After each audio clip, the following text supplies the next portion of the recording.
so that anybody that. All right. So I want to appreciate Dr. Paul. He's been able to put a lot of all these resources together. He trained me. I passed on that 3P consulting, just like most of you are going through 3P right now. So I also want to appreciate those who are awake. I know some persons are in some countries that they are in their midnight around 2 a.m. So I want to appreciate you. I know some of you, all right? So please, I understand the sacrifices you are making to be part of this call, all right? Please don't fail before you now realize that some of the things I am sharing in this platform is important to your success. So please don't get to that level whereby I wish I knew, I wish I took him serious. Please, I want all of yours in this call to pass the exams. And the truth about it is that all of us can pass the exams, okay? If we're able to do the work, get the job done, we can all pass the exams. Your passing the exam does not stop my passing the exams, okay? All of us can pass the exams together. So it's not that some set of people are going to pass while some other persons, or some set of people will pass and it will block some other persons from passing, all right? So this is a prep call, and I want to go straight up into what we have today, all right?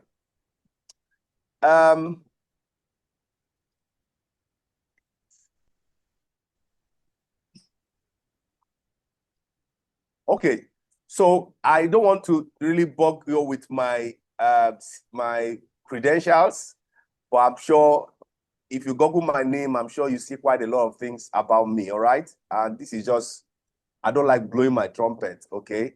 But at least this is Niyi Dunmade on the screen, okay? We have close to 54 persons on board, and I know that about 65 people registered. So please, let us do some preambles to make sure that some people join. It's a lot on me to do this mentorship call, but then I want to make sure that okay, somebody is raising a hand. Can you unmute yourself and come in, please? Okay, sir. Well, I don't know, maybe it's from me, but the screen, what you're presenting looks a bit, looks very small rather, from my own screen here. Okay. I know why I shared, how did I do that now?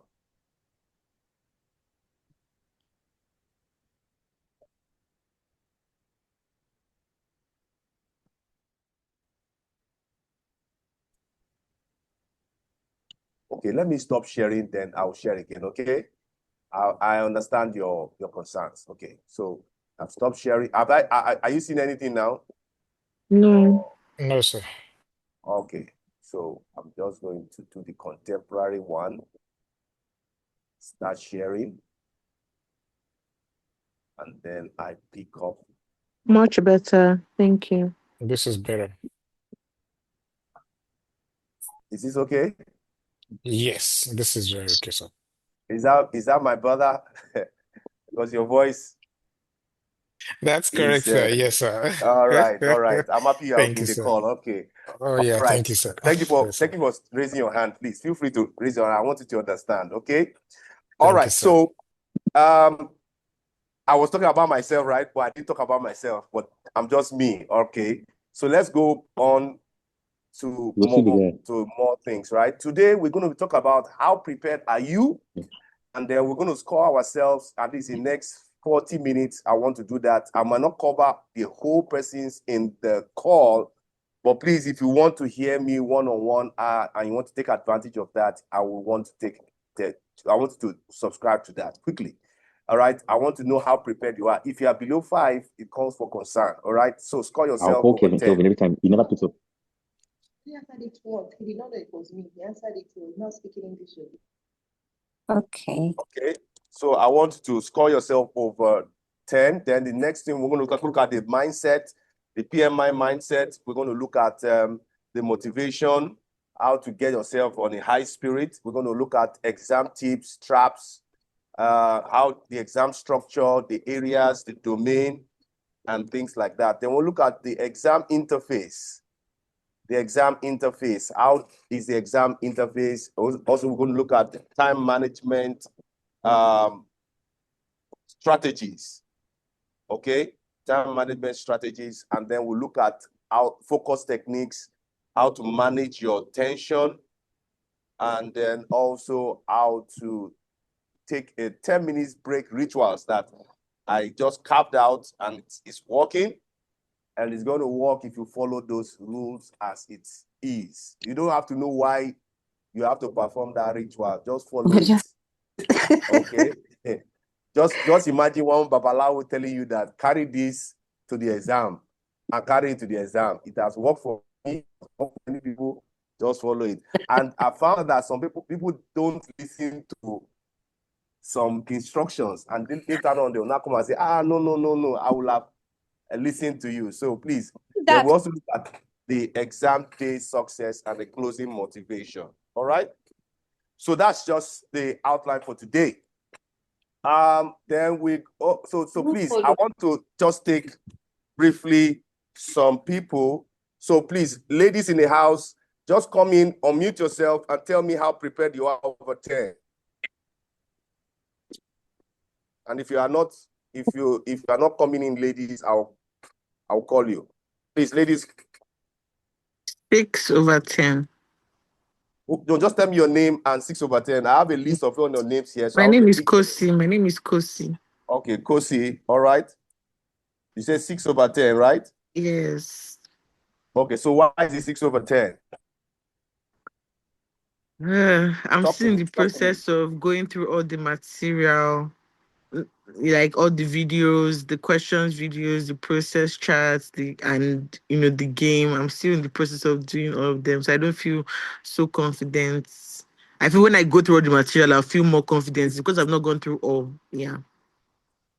But the thing I will tell you is this: if I give you 20 years to read all the PMP, if I give you all the PMP materials I have in my computer, you can't finish it in 20 years.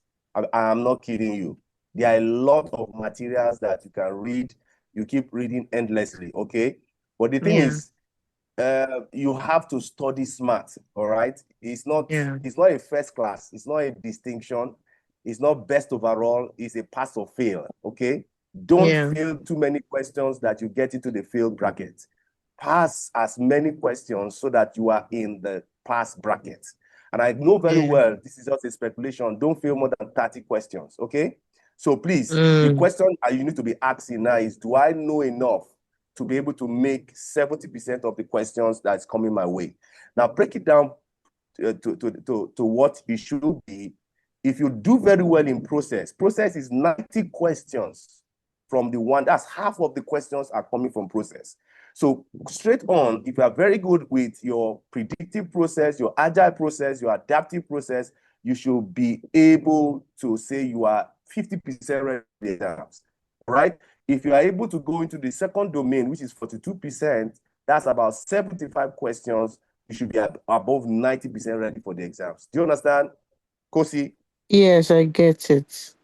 So I want you to study smart, not hard. Study smart. Ask yourself, what are your weak areas? Because what makes people to fail are the things you don't know very well. Okay, it's like your weak areas. So be brutal with yourself. What are your weak areas? And then begin to close that gap. You might not be able to wipe off all the weak areas, but let it be so minimal that you don't get into the fail bracket. Do you understand, Kosi? Yes. All right. Yes, Thank you very much, Kosi. All right, who else again in the call? Tosin. Good evening. Come in. Yes, Tosin Awele. Yes, good evening. Tosin Awele. 7 over 10. Yes, go ahead. Yes, please. Oh, 7 you are over very 10. confident. So what's making you very confident? I've been able to, initially I wasn't, but I've been able to go through the processes, and then I also read the PMP mindset principles, and that has really helped me because I went back to the practice questions in the study hall, and I realized that I got more, using the PMP mindset principles. So I feel better now that I've Yeah, studied that. mindset But I have a lot works to like do. magic. Yeah. Yeah, Yeah. that's okay. That's okay. You have a lot to do, but what I want to just let you know is you are very correct. The mindset makes the question easier to answer. Okay, I'm going in the course of my presentation. I'll let you know how the real life process management experience can really damage your PMI mindset, so to say. So please make sure that you are improving. Practice as much as 3,000 questions and a minute. The more practice questions you take, the more you sharpen your PMI mindset, the more you think like a PMI expert, okay, project management expert, okay? Tosi, are you okay? Yes, I'm very okay. Thank you so much. All right, Tosi, I will, thank you. Yeah, another lady. Good evening. Yeah, good evening. This is Antonia Nibo. Antonia, oh, you are the one that shouted me down now about my screen. Sorry. Yes, All right, that's Antonia, go ahead. the last time we spoke, I was not very confident. I'm much more confident now. I'll rate myself a 7 out of 10. Oh, 7, that's some improvement. So what did you do that really beefed your scores? I started taking the questions not as just trying individual questions out, but as timing myself and actually doing the exams and going the whole 4 hours long to answer the questions. So my results were, fairly, okay from my yes, from my experience, and it made me more confident. It started making me have more confidence as I was reading and trying out questions and just putting things in place in my head. This is what's supposed to be, and so on. And it also helped me clarify the areas that I'm weak in, so that I could just quickly go to those areas and refresh. Yeah, so that's where I am Dr. now. Antonia, Yes. I know you're using study hall, right? And everyone in this call, if you're not using study hall, please is not allowed. Okay, you can't be in 3P consulting and not use study hall. Okay, so but as much as you're using study hall, please, I want you to look at the back end of all your result analysis. For example, the average duration you are taking to answer a question that was correct, and the average duration for the question that is not correct. If you are doing it very well, the average duration of time you are spending on questions that are not correct will be more than the ones that are correct, which is normal. Okay, what it means that you don't know, so you are spending more time. You know, that's why I'm spending less time. But please, those two metrics are very important in study hall, all right?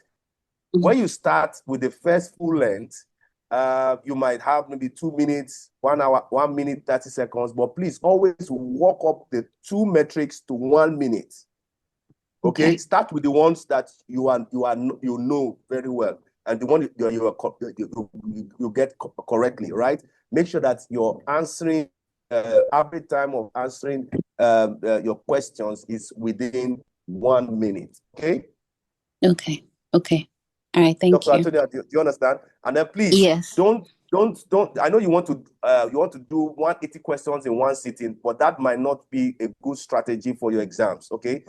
Try and make sure that you use your 10 minutes break so that you break the law of diminishing returns. I'm sure you know the law of diminishing returns, right?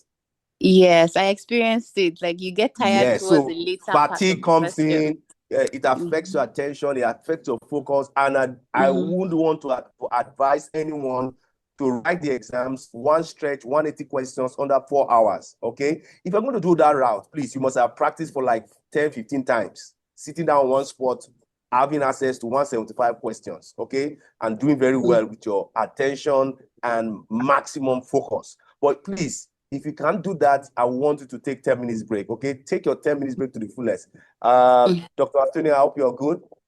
Yes, I am. Thank you very much. Yes, I still have 35 minutes. Once again, the ladies, if you're going to have only Good evening, sir. House, that's fine. Go Good ahead. evening. Good evening, sir. Yes, go ahead. My name is Elizabeth Akinola. Oh, Mama, how are you? I'm fine, thank you, sir. Go ahead, ma'am. So I will rate myself a 6 over 10. 6 over 10. And let me write that down. So yes. All right, 6 over 10. That's fine. So why 6 over 10? Yes, but I don't know. It's like, should I say the more I practice or so, I don't know. It's like my grades are reducing because when I started with the study hall, I think the first one I did has been the highest so far. Okay, Then, I think yes. let me help you with that. Even I myself, I had that scenario. But please, madam, please don't put your confidence in your score. Even if you have 100 over 100, don't. I prefer you to even fail the practice questions and pass the PMP exams. Yes, the score might be an indication that you are doing very well, but don't put your confidence in your score. Put your confidence in the fact that as you are practicing questions, you are reinforcing the PMI mindset. So, for example, I do the practice questions on study hall and I got 42 over 100. Now, getting 42 over 100 should not discourage me that I don't know anything. All right. What I need to do is go through each of those questions. Or let's say you even got 92 over 100. You can get 92 over 100 and still fail the PMP exams because maybe you were guessing 82, maybe 80% of the questions you had that time you were guessing. So, but when you practice, whether you got high scores or low scores or average scores, go through every question. The one you got right, what made you to get it right? Tell yourself, oh, I was thinking right. It's good PMI thinking. Reinforce that thinking in your mind. Okay, that the way you were thinking that got this right, this question correctly is the right thinking. Reassure yourself of that thought. Then the questions that you got wrong, right? What were the assumptions? What was the thinking process that made you to take? It might be that you didn't take note of the command words in the question. You didn't understand the project environment. You didn't understand the context of the question. You correct whatever assumptions and the wrong mindset that you have. Now, if you do this for every practice question you do, and you have a score, and you go through this, you should reinforce the PMI mindset and should be ready for the exams. All right? That's what I feel that will help you. Ma, do you understand what I've said? Yes, sir. Yeah. So please don't put your. I know you want to get 90 over 100 and then tell yourself I'm ready for the exam. But please, the more you deal with the score and deal with your weak areas, correct your wrong assumptions, correct your wrong mindsets, and then understand the scenario-based questions. Have a way of analyzing the question properly. Because for you to get the correct answer, you need to understand the question. You need to be able to analyze the question properly. And those are fundamentals for you to be able to pick the correct answer. And if you don't get all those fundamentals, there's no how you can pick the correct answer. So please, practice questions is for us to practice to reinforce the PMI mindset and make us familiar with the PMI thinking so that when we are in the exam mode, we just go into the default mode of thinking like the way PMI wants us to think. And the thing is, if you think the way PMI wants you to think, you will get the answer they want you to get. Is that okay, ma'am? Okay, sir. Thank you. You have something else to say, or you're okay? I'm okay. I'm still pushing, and I'm okay. I'm for now. All right. So anyway, we'll do a follow-up from now. All right. Who else again in the call? Thank you, ma'am. Who else again in the call? Good evening, sir. Good evening. Yeah, My name is Robinson. No. Are you? I want the ladies first, please. Good evening, sir. Hello, good evening. Good evening. Okay. Yep. My name is Kemi Florence. Okay, Kemi Florence. All right. Mm-hmm. Kemi Florence, score yourself over 10. It's 5 over 10. Now your voice is not giving me that 5 over 10. It's even telling me that it's below 5 over 10. No, not at all. Are you sure? Still, so why 5 over 10? I'm still mastering the process, the RITA chat. So okay, let me help you on that. Please, everyone in this call, if process is your weak area, is a no. I mean, it's a state of emergency. Please, if you are not good in predictive process and agile process, please, if you have 10th edition of Rita, go and read chapter 3. If you have 11th edition of Rita Exam Prep, go and read chapter 2. If I not read, study it. Once you study it, you will be able to understand the process framework, please. And if you have 10th and 11th edition, you can read it too, all right? Because process is very, I can tell you straight up, if you do very well in process, you are going to pass this exam, okay? But if you don't do very well in process, it's very, very, very, very tricky. You have to do extremely well in people and extremely well in business environments. So please, that's why I'm always crying for the process chart game. Do the predictive process, do the agile process. Now, the reason why I'm crying on that process chart game is 5 seconds into a question, you need to know the environment the project is. You need to know the phase, the life cycle that project is. Because what you're going to do at the closing phase of a predictive process will be different from what you're going to do at the initiating phase of the project. Now, if you don't know which phase, you will not be able to solve the problem. You'll not be able to analyze the problem very well. So, and that game is so that you can do it as many times, okay? Once you are practicing it, it comes into your fingertips, and then it affects your PMI thinking to be able to think the way they want you to think, okay? So please, every one of us, get into that predictive process chart game, the agile process chart game, and play it as much. And please, I usually advise, play the game when you are very, very tired. The exam actually requires a lot of mental grit and resilience. And so when you are tired and you play that game and you are still picking the flashcard correctly, it builds your mental toughness for the rigorous exercise of that 180 questions in the exam. So please, if you are the kind of person that you are playing with the chat game, you don't see it as a serious matter, please take it seriously. And please, don't settle for 99.9, all right? The mindset is set. You have to get 100%, both predictive process and the agile process. Please, 100%, both the predictive, and then try and play the two games intermittently, okay? So that you can switch between predictive process, you switch to agile process, okay? Because the exam is going to be taking your mind to different frameworks, life cycle phases, okay? And you have to be used to jumping from one scenario-based question to another, so that you are used to that mind shift, okay, of different scenario-based questions as it were. All right? Yes, who else again? Again, All right, go ahead. How to check for my the answers in the PMI study hall. It's as if I've not been able to navigate the. Okay, for that question, we might need to. I might need to do one-on-one with you, maybe on the screen share, and do some kind of hands-on explanation. All right, but Okay. the analysis are there at the back end. Okay, and it's good to know some of these analysis so that you know where to concentrate.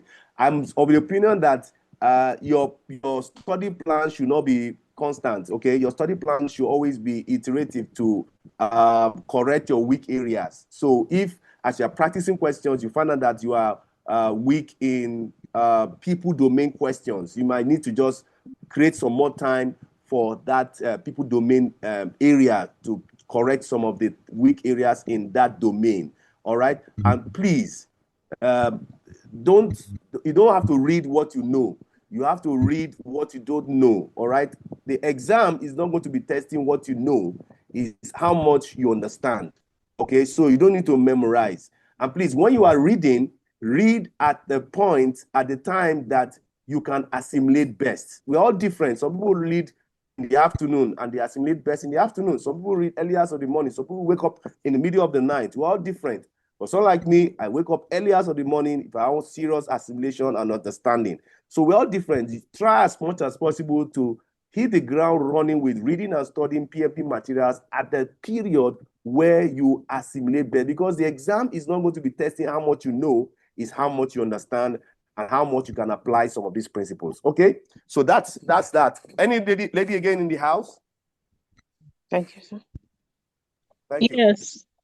Yes. Good evening, Chika, sir. right? Yes, sir. Yeah, go ahead. My score over 10, I think 7, and I'm writing tomorrow. Oh, good. So 7. I'm happy that it's 7 and you're writing tomorrow. That shows that you're going to pass the exams. It's okay.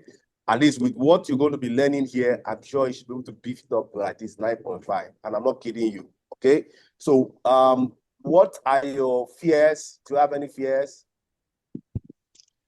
I don't have any fears. The only issue I have is taking the length of the exam, because I noticed that I was getting tired and getting, will I say, distracted. I wasn't reading some of the questions well. Okay. Even Can now, I let you know that stop reading? Okay.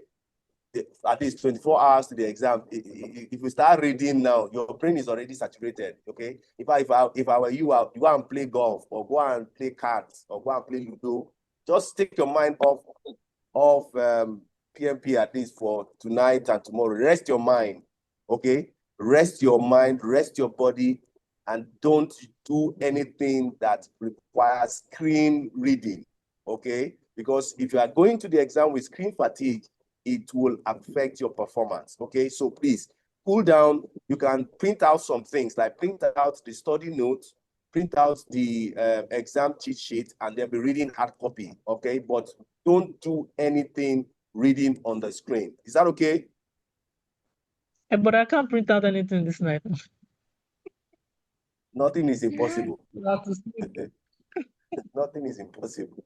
I don't want to believe you cannot print anything this night. Anyway, but So, please stop reading. I can Sorry? go out and print. Yeah. No problem. I can participate while printing now. I don't have to talk again. So you can even delegate somebody. You can call somebody, please, I need to read this thing and then bring it to my house. That's it. All right, but please stop heavy reading for now, because your brain needs to rest and prepare for the rigorous activity of the exams. Is that okay? Right, sir. All right, thank you. Yes, somebody's raising their hand. Come in, please. Good evening, Mr. Niyi, and Yeah, thanks for your support. Yeah, my name is Saila Olayiwola. All right, go ahead. All right, so I would say the preparation rating, I don't want to score myself below 5. I just feel okay. The reason being that after attending the lecture, I wasn't able to actually go over the video clips again until last week. So I just took my leave off work last week, and I thought by now I should have been done with the video, but it's a whole lot. And I think what took my time is me trying to have some notes written from the video. So it actually took me a longer time. So as of now, I've finished with the predictive part. I'm on the adaptive section, but I'm not done. And I have my exam in the next 5 days. So already I feel nervous, seriously nervous. I just want you to help me structure my study plan and some reassurance. Thank you. Sorry, your name again is Stella, right? Silas, yes. Okay. Let me just respond to some chat. Now I said Rita Exam Prep 11th edition, chapter 2. If you have 10th edition, is chapter 3. Okay. Engineer Bio, please. All right. And some persons are writing their score in the chat box. I've seen that. Okay.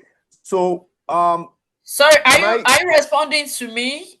I'm not responding to you, but now I'm responding to you. All right. Okay. Now, what I want you to do, right? Okay. Carry a blank sheet of paper. Write the 3 domains. What are the 3 domains? Process, people, business environment, right? Okay, yeah. Yes, sir. Then write the 10 knowledge areas, okay? Procurement, cost, risk, schedule, communication. Write them from number 1 to 10, okay? Now, Okay. be brutal with yourself. Which one, based on what you have participated in class, what the videos, you have practice questions, which one is your weak areas? Now, in the domain section, process should never be a weak area. People should never be a weak area. Okay, that is that. So, process followed by people, followed by business environment. Then, when it comes to the knowledge areas, you arrange it from most difficult to least difficult. So, let's say procurement is my most difficult. Next by risk, followed by quality, followed by schedule. Now you arrange it, all right, and then start dealing with the most difficult ones. As you go down the road, you now find out you now get more confidence. Do you understand what I've said? Okay. You Okay, said I should so write the 10 knowledge areas. from arrange it from most difficult to least difficult. You need to study smart, okay? Okay. And then start dealing with from number one with reading and practice questions in that. For example, let's say procurement is my most difficult, okay? Right? Yeah. Do you know that you can go on Meta AI or look for filter out some procurement questions or go into Rita Exam Prep in the area of procurement questions and just test yourself in that area. And then from that area, you can know your weak area and then scantily read some or go back to the class videos in the area of procurement to just fast track some things. Okay, it might be a bit slow, but by the time you start dealing with them from number 1, 2, 3, 4, 5 like that, and you get to 5, 6, you now find out you get your confidence back. Okay. Okay. And then there is an exam self-evaluation checklist. That's a checklist for all the things you need to know and get yourself prepared for the exam. Do you have that checklist? I'm not sure I've come So across. if you don't have it, right, I'm going to post it in the WhatsApp group. So I've been posting all these things. It's like some people don't just look at some of these posts. Okay. The PMP exam self-evaluation checklist is a tool that you can use to have an overview of all the areas you need to cover to get yourself prepared for the exams. And you can go on Meta AI or Cloud or ChatGPT.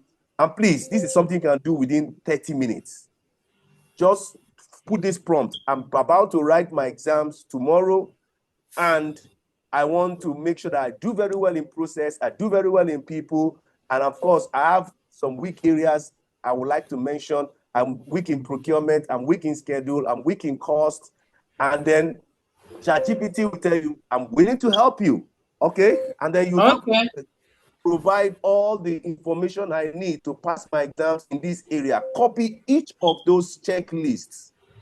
Okay, there are a number of checklists. Or before then, you should have ticked what you know and what you don't know, the one you don't have issues with, and the one you have issues with. So that when you now paste each of them in the chat box, and you get some response, you can also start having your own cheat sheet, and then you can begin to probe more in areas that you don't know so much, so that you can get to read more on the spot in minutes.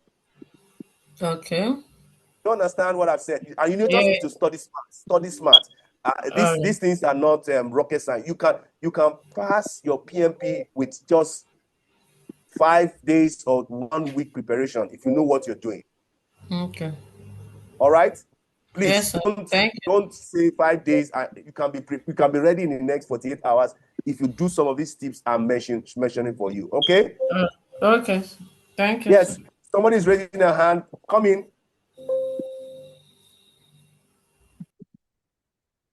Oh, my name is Jen. Okay. Your name is what? Jen. Jen. Okay, Jen. All right, go ahead. I would say that 6/10, and that's because sometimes I take the questions, I answer questions both on study hall and some other extra questions, like the ones we've done from the group. I do very, very well. And some other time I just take and I'm like, I just do very poorly. I do very well more than I do poorly, but when I'm doing very poorly, it's like very, very poorly. sometimes I'll be like, is this question 2 part of the PMP? So I don't know. Okay. Your name again, please. Jen, right? Yes. Now, please, I want when you open study hall, right? I want you to put your mind as if you are in a PMP exam mood. I want to believe that you are practicing questions with a laissez-faire kind of attitude. All right. So every one of us, don't go on study hall when you are fagged out. I mean, will you go to the PMP exam when you are fagged out? No. So what you will not do in the exam, don't do it in practice questions. Okay. So make sure that you are fresh, you are ready, and then you tell yourself this is PMP exams, and you practice. I'm sure you would. That way you know where you are wanting, and you correct it, you work on it. Okay. And please, if you are practicing questions and you are tired, please rest. There's no point you are tired and you are still trying to go through 180 questions. You won't get the best out of yourself, and you won't do yourself any good. All right. Make sure that before you start the study hall practice questions, you are mentally ready, as if you are mentally ready for PMP exams. Okay. And what you do in the practice questions is what you're going to amplify and also do in the PMP exams. Okay. Have I helped you out, please? Yes, thank you, sir. All right. So, Ikemka Ekweme, come in, please. Yeah, sorry, just a quick question. For the process, I know you said 11th edition. Did you say chapter 2 or chapter 3 of 11th edition? Yes, for 11th edition, chapter 2. All right. Okay, if you have time, you can read chapter 1 and 2. That's the entire process framework. Okay. And then there's a process chart game for Predictive and Agile, which that will make sure that all the processes are at your fingertips. Okay. But if it's 10th edition that you have is chapter 3. Okay. And if you have both of them, please read both of them. That will give you added cutting edge. Okay. Okay. Thank you. All right. Dr. Antonia, come in. Okay, just quickly, what was that prompt that you said that one can use with the PMI self-evaluation checklist? Do me a favor, right? I don't want to repeat myself so I can have some other person. Just chat me up in the WhatsApp. I'm going to get the prompt. Is that okay? Okay, that's fine. Doctor, are you okay? All right. Yes, that's fine. All right. So, and anyone that I've said and you want if you want the answers, of course, you can get me on the WhatsApp. I will give you that at all. All right. Dr. Antonia, can you put your hands? I'm sure I've attempted to you. Who's next? Any lady in the house that needs to talk?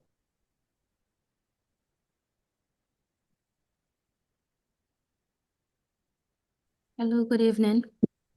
Hi. Yeah, good evening. Hello. My name is Firdausi. Hello, good evening.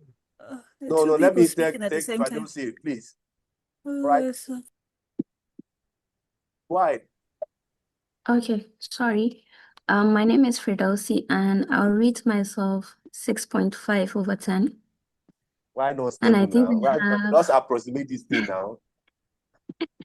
6.5. I Okay, have go the ahead. same issue as Jen. I think she said she does good when the questions are sent to the group, and I also do good with my study hall. But then sometimes I see questions that I've never come across, like the topics are new to me. So that's my main issue.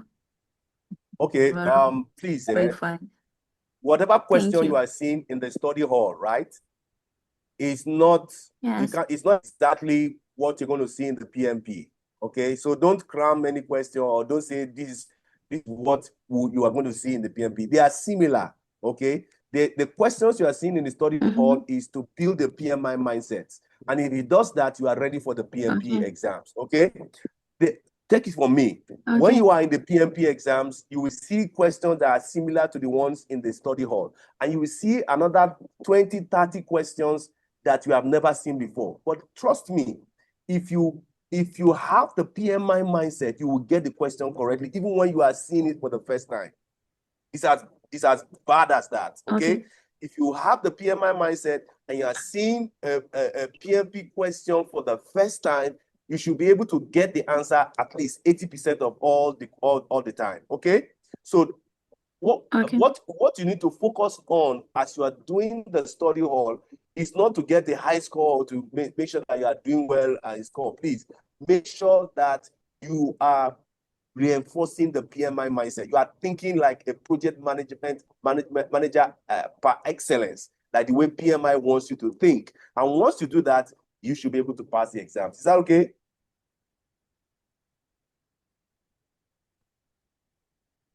Fred, is that okay?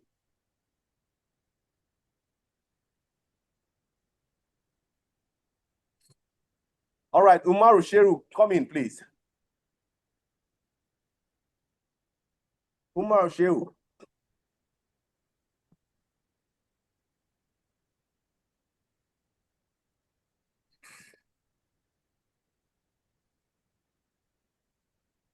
Umaru Sheru, come in. Okay, who else again? Any lady in the house? Hello, good evening. Yes, hi. Yes. Yeah, good evening. Okay, I sent a message in the chat. I was saying, are we supposed to learn all 92 processes, or is it the 49? I'm confused. Is it 49 or 92 we're learning? I'm reading 92 for the first time. In the retail process game, it's 92 cards. We have 49, but the retail game is just for you to be able to place the activity in different phases. Do you understand?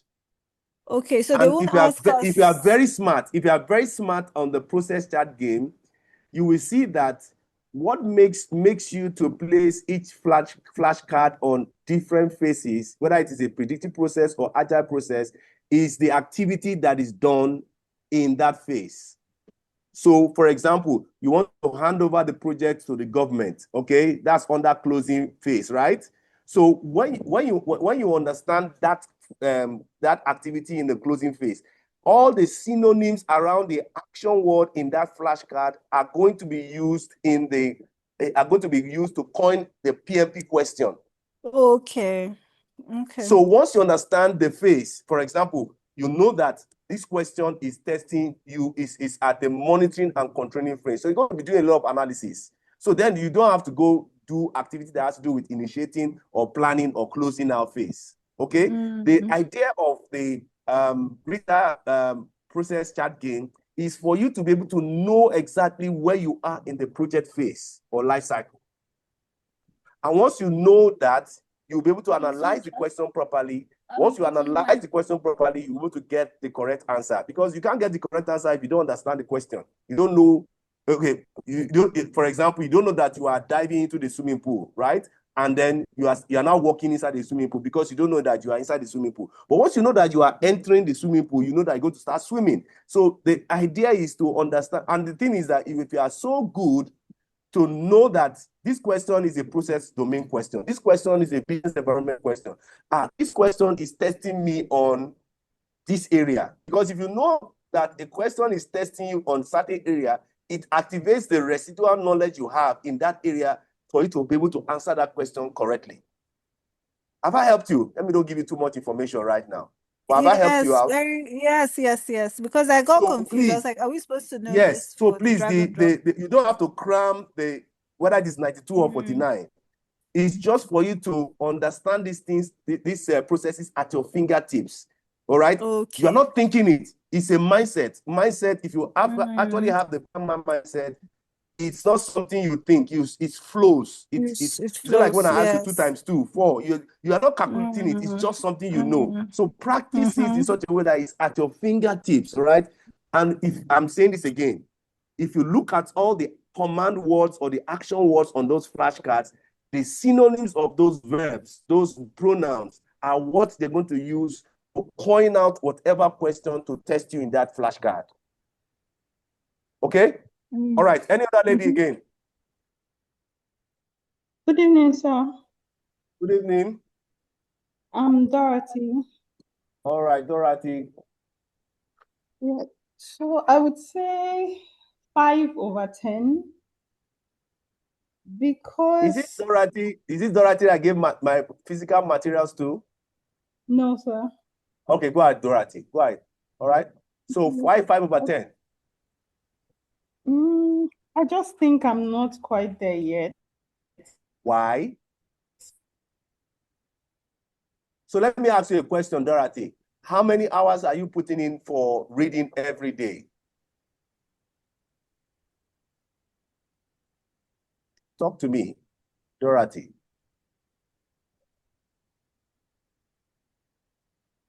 Dorothy, are you there?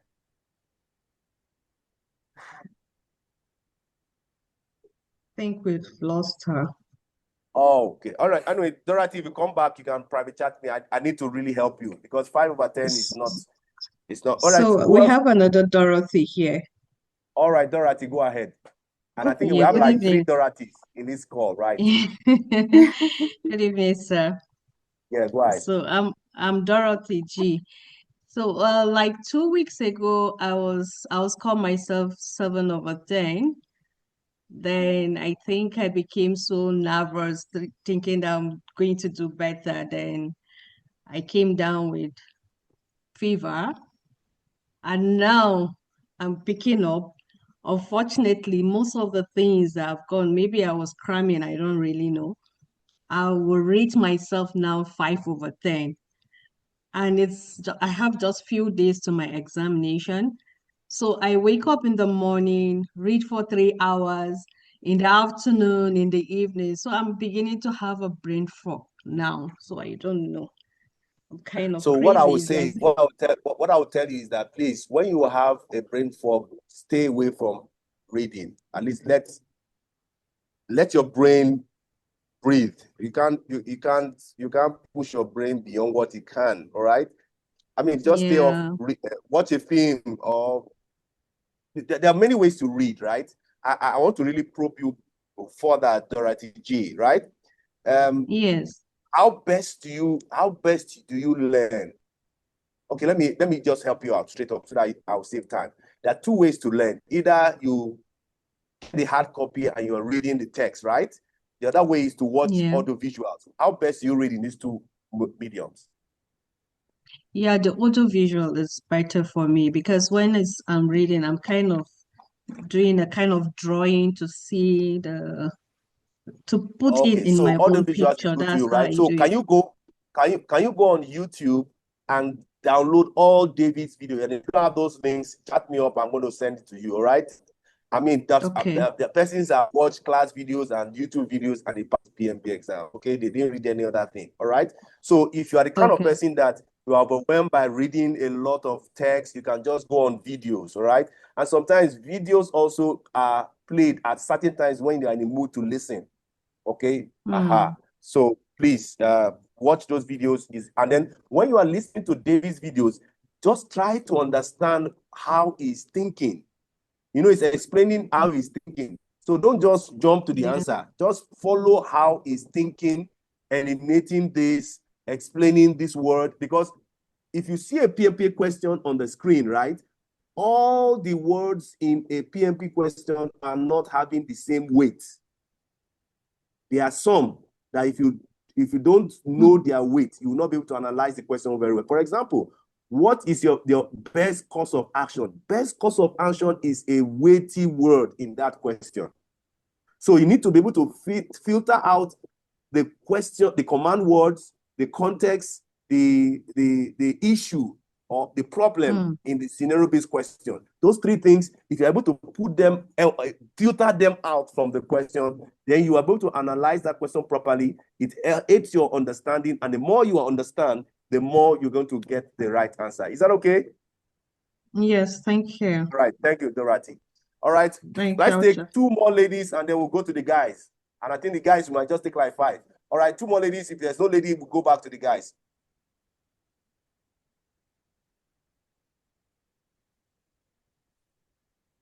All right, since no lady is talking, so can we have the guys? Let me just speak. Sorry, good evening. All right, Silva, come in.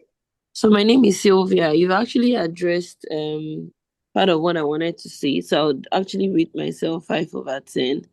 And that's really because I can see that I still have a lot of struggle with processes. And so because you've given like the solution to go and read Rita or play the game, so I'm going to be using those things, because the thing is, I've read through all of those processes and I feel like I understand them very well, but when there are now questions, I don't know, I tend to just select the wrong answers basically, and that is something that has affected me in all the answers that I've been giving so far. And then I think I also have another question. I have an idea of the answer, but I just want to get your input on it. So I know we have people and we have processes, right? So these questions, so when they come, it's not like they'll give you a section and say this is for people. It's just within like all the questions around negotiation, conflicts, right? That's what makes up the people part. Then the processes. No. The thing is that the process is the people is beyond. I mean, by the time I send you the exam self-evaluation checklist, I think you should be able to understand some of these things.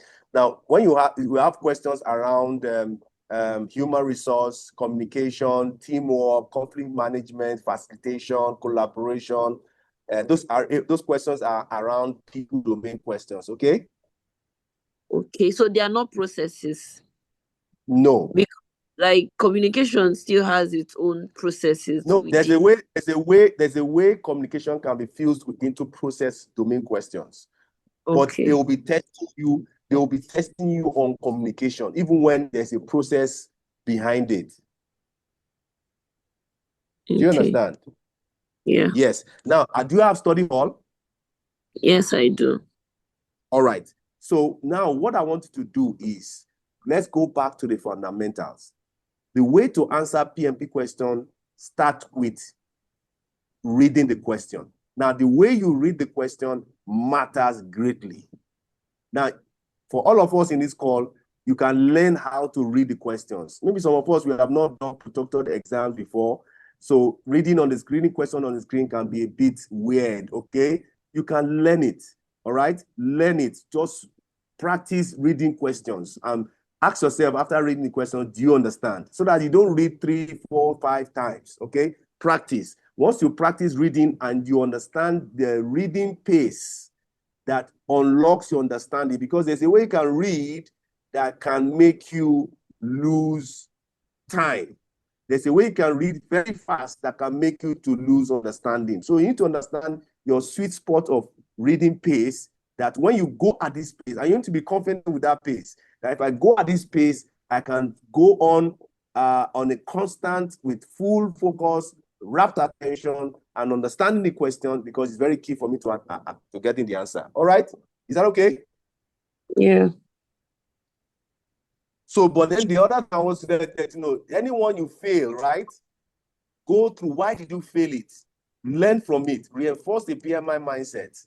And the ones you got right, I can tell you that most people that do study hall, there's a lot of the questions that they were guessing. And please, you don't go into practice question or PMP exam guessing, because the exam is going to be heavily precise. You have to be precise with the answer. So please stop guessing. And if you at all you were guessing, let it be that it's on using elimination method. Okay, make sure that you are intelligently using elimination method to guess. Don't just say you don't know the question and you just guess. Okay, increase your chances and your probability of getting the answers by eliminating wrong answers, so that your probability of getting answers is higher, and then you have that higher chance of getting the answer. So please go through all the questions you got right. If you were guessing or you use elimination method, tell yourself that this is the right way to think. This is the appropriate PMI mindset. Reinforce that to yourself, so that when you see that kind of test on that thinking pattern, you will be able to take that correct answer with your full test. Okay? Yes, once again. Once again. All right, so let's go to the guys. All right, guys, come in. Score yourself over 10. All right, Michael, come in. Thank you, Mr. Niyi. Yeah, Michael. So yeah, Michael made to be here, and I will score myself a 6 over 10. And all right, that's 6 over 10 is largely based off of the scores I've been getting from the study hall practice exams. Okay, and if you let's hold on, Michael. Let's forget about the scores, right? Yeah. What based on your preparation for the exams, don't let the scores be a determinant factor. Let's say even the score is not, but how prepared are you for the exams? Yes, I would still rate it a 6 out of 10. Okay, I'll still rate my preparedness a 6 out of 10 because for me, the material seems to be really, really bulky and all over the place. There are videos, there are study texts, there is the process chart, there is the game, and it seems very bulky and seems to keep expanding as the exam is approaching. The more the day is getting closer, the more it seems like there are so many things I need to study. So I'm wondering how we can be guided accurately. We need to target this thing and hit it. Where are we supposed to be studying? What are we supposed to be knowing for real? What you are supposed to know will be different from what another person needs to know. So please, you have to be brutal with yourself, Michael, right? What are your weak areas? What are the things you don't know? All right, the exam preparation checklist, I will send it on the WhatsApp after this call. And then please, I want you to be brutal with yourself. What are the things you don't know? Deal with them so that the exam, when you are in the exam, it doesn't deal with you. All right? Now, I've told you, go on Meta AI or Cloud or ChatGPT and engage the AI with the ChatGPT. And then, of course, there's a PMP exam cheat sheet. You can print that out. There's also the PMP study notes. It's a brief version. You can print that out and read. I've seen some persons who read that over and over and over and over, and they pass the exam. And if you don't have some of these materials, you can reach out to me. I'm going to share that to you. Or Mr. Paul, we are glad, because in 3P, we try to arm you with all the information, but then you need to know how to use them so that you don't get yourself overwhelmed, okay? So that's just what I will say. Make sure that whatever study plan you are deploying is helping you to address your weak areas, okay? Don't fall for the trap of reading things that you already know or practicing questions in the area of your strength. There's no point. For me, I think towards the end, as you're approaching your exams, try and engage in questions in the area of your weakness, so that no matter how wide your area is, you are shrinking it so that you are getting yourself away from the failed bracket. Okay, you can also do that on ChatGPT. Let's say you are very bad in process or cost. Go on ChatGPT. Can you give me like 60 questions on costs? And you'll be shocked that it's going to cover a lot of areas in just one sitting. And you have gone far with artificial intelligence. So study smart, all right? I said earlier, if I give you all the materials I have on my computer, in 20 years, you can't finish it. And I'm not bragging. I'm not kidding you. You can't finish it. So study enough so that you don't fail, okay? And study enough so that you are getting more of the questions correctly in the exam. Michael, are you okay with that?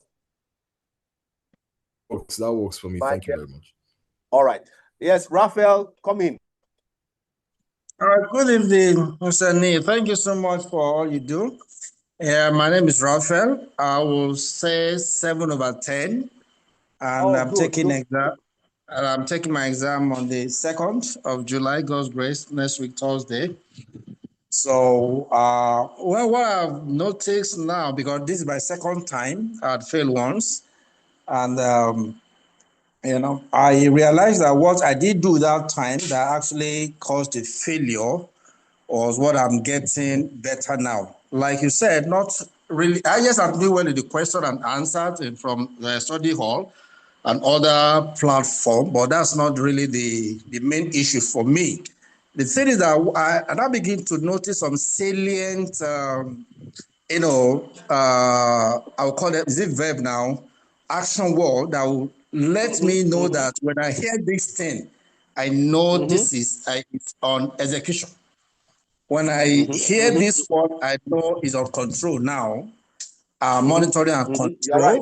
When I hear this one, I know it's now on planning. So it has greatly helped. And with all the materials you're sending and try to put them side by side of how this thing actually works. So it's by the day anyway, I trust that it's getting better.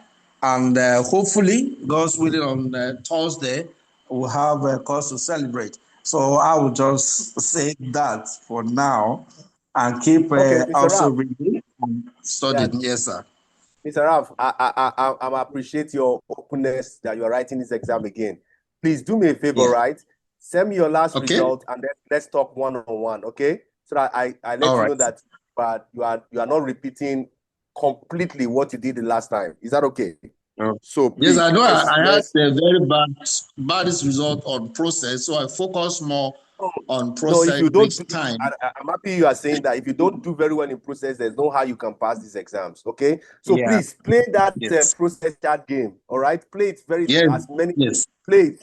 All right, and I'm happy that you Thank are you, sir. begin to see the dots when you see some verbs, some action words, some command words in the process chat game. The synonyms of all those verbs are what, and the pronouns are what they use to carve out the questions. And once you're able to pick that connection, that you are in the executive phase, you know what is happening there, and then you just get to do your choice of the correct answer. All right, Mr. I Ralph, thank also you so much. noticed, yes, I also noticed one more point. I also noticed that even from Rita, if we take time very well, we have the time, those who still have the time, if you read Rita, most of those action words are well spelled out there. Though it didn't capture them as bold, but when you read them, you see that, wow, this thing is there. Because there was a particular question somebody posted on the page that talks about risk that has become issue, a change request that has Yes, I already can been remember. approved. Yes, already been approved. So a lot of us picked a particular answer, but when I now went back to check, and I realized that particular even the stakeholder is already playing a role. So if it's already playing a role, that means all documents has been updated. So yeah, and that's that's why we missed the answer really, and and I saw it also in Rita that she actually mentioned it, yes, and that's just the thing now.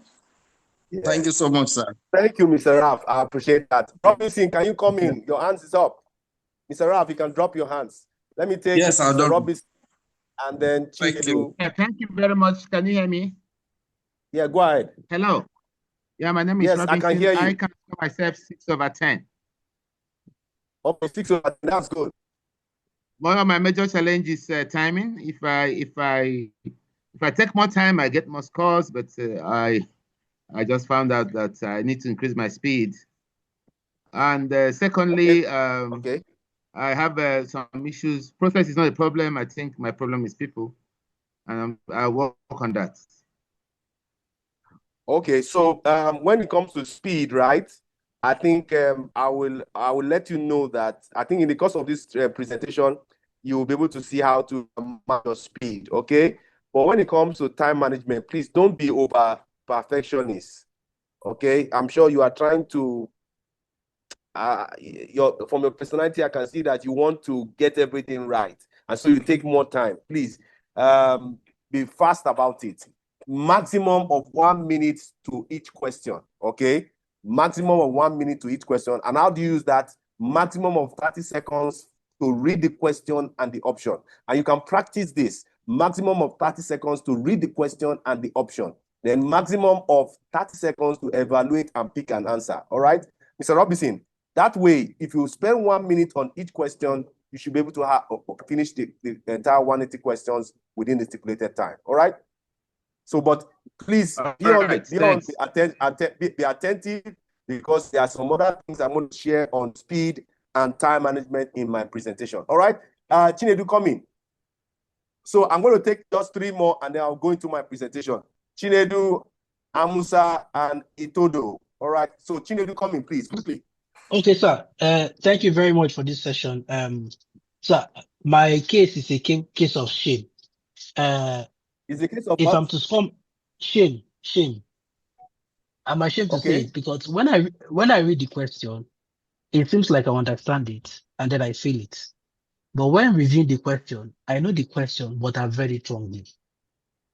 Is there a strategy that will help to properly assimilate the questions when you read it? Because if you understand the questions when you read it, it's easier for you to get the answers. Yes. So what I will tell you, Chinedu, when are you writing your exams? on the 7th of July. Oh, so you still have a little bit of time. Do you have Rita exam prep?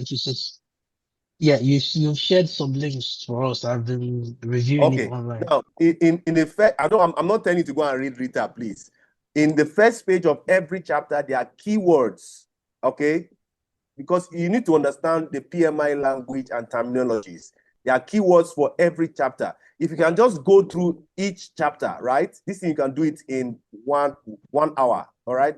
To open chapter 1 of Rita, you see some keywords. That's all the keywords a project manager needs to know. All right. Now, just go through all those words. The one you don't know, right?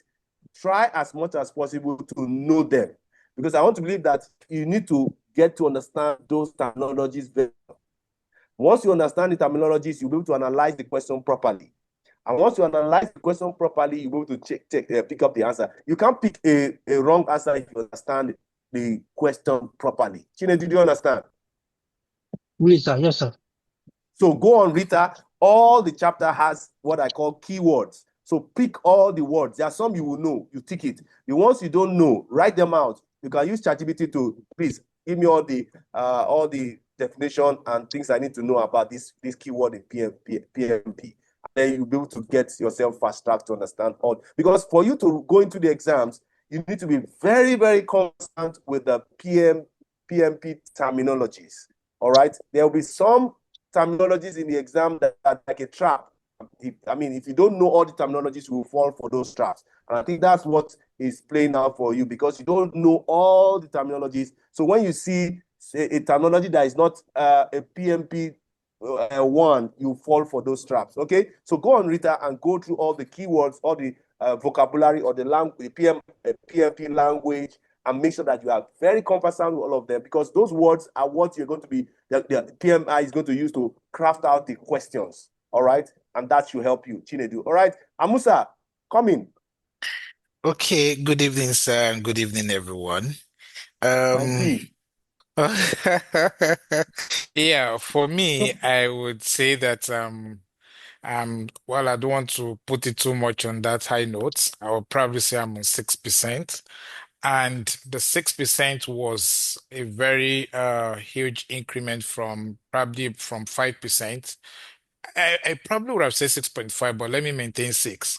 And the 5%, I remember just 2 days ago, I tried to be doing some, some stuff on the study hall. I tried to practice a question and I failed woefully in time management and, of course, some of the mindset. And I had that discussion with you, sir. That discussion we had 2 days ago had really shaped my mindset and also helped me drastically in my time management. And what I did, I discussed with you. For some of the questions, for I don't like reading at all. So when I see long, long questions like that they have to write plenty stories, I would want to read all to process it, digest it, and go through the questions. Sometimes I even end up reading it twice. But the discussion I had with you really helped me, and I tried the question again. And amazingly, I would probably share my experience with you. When I first did the first question, I did 99 out of 175. Imagine that was a very, very slow pace. But after discussing with you, you know, and you helped out with the time management, what I did was to structure. I did some calculation to have a good idea of what my time management would be, because the study hall is actually not even showing the number of questions one has answered. So I told myself, if I'm going to answer 60 questions, at what percentage should I have been? If anybody had been going through the study hall, you see that it requires about 0.6 seconds or so to answer that. So when I calculated it, and it was hovering about 35 to 37%. And I started working heavily on that. It was so interesting to tell that I finished the 175 question and I still had 40 minutes remaining. So yes, I was quick to knowing what I would score because I was so sure of what I had done. I submitted. Yeah, I think I got about 65%, which is still not too good for my own stuff. But right now, what I've been doing is to be reviewing those questions that I had passed, to consolidate on what I had as a it, and the one that had failed to also look at it and see why I had failed and also to build on the mindset. So my discussion with you has been quite helpful, and it has given me that nudge to move, to that 60, to that 6.5%. Thank you. All right. Thank you very much for that. I'm happy you were able to improve.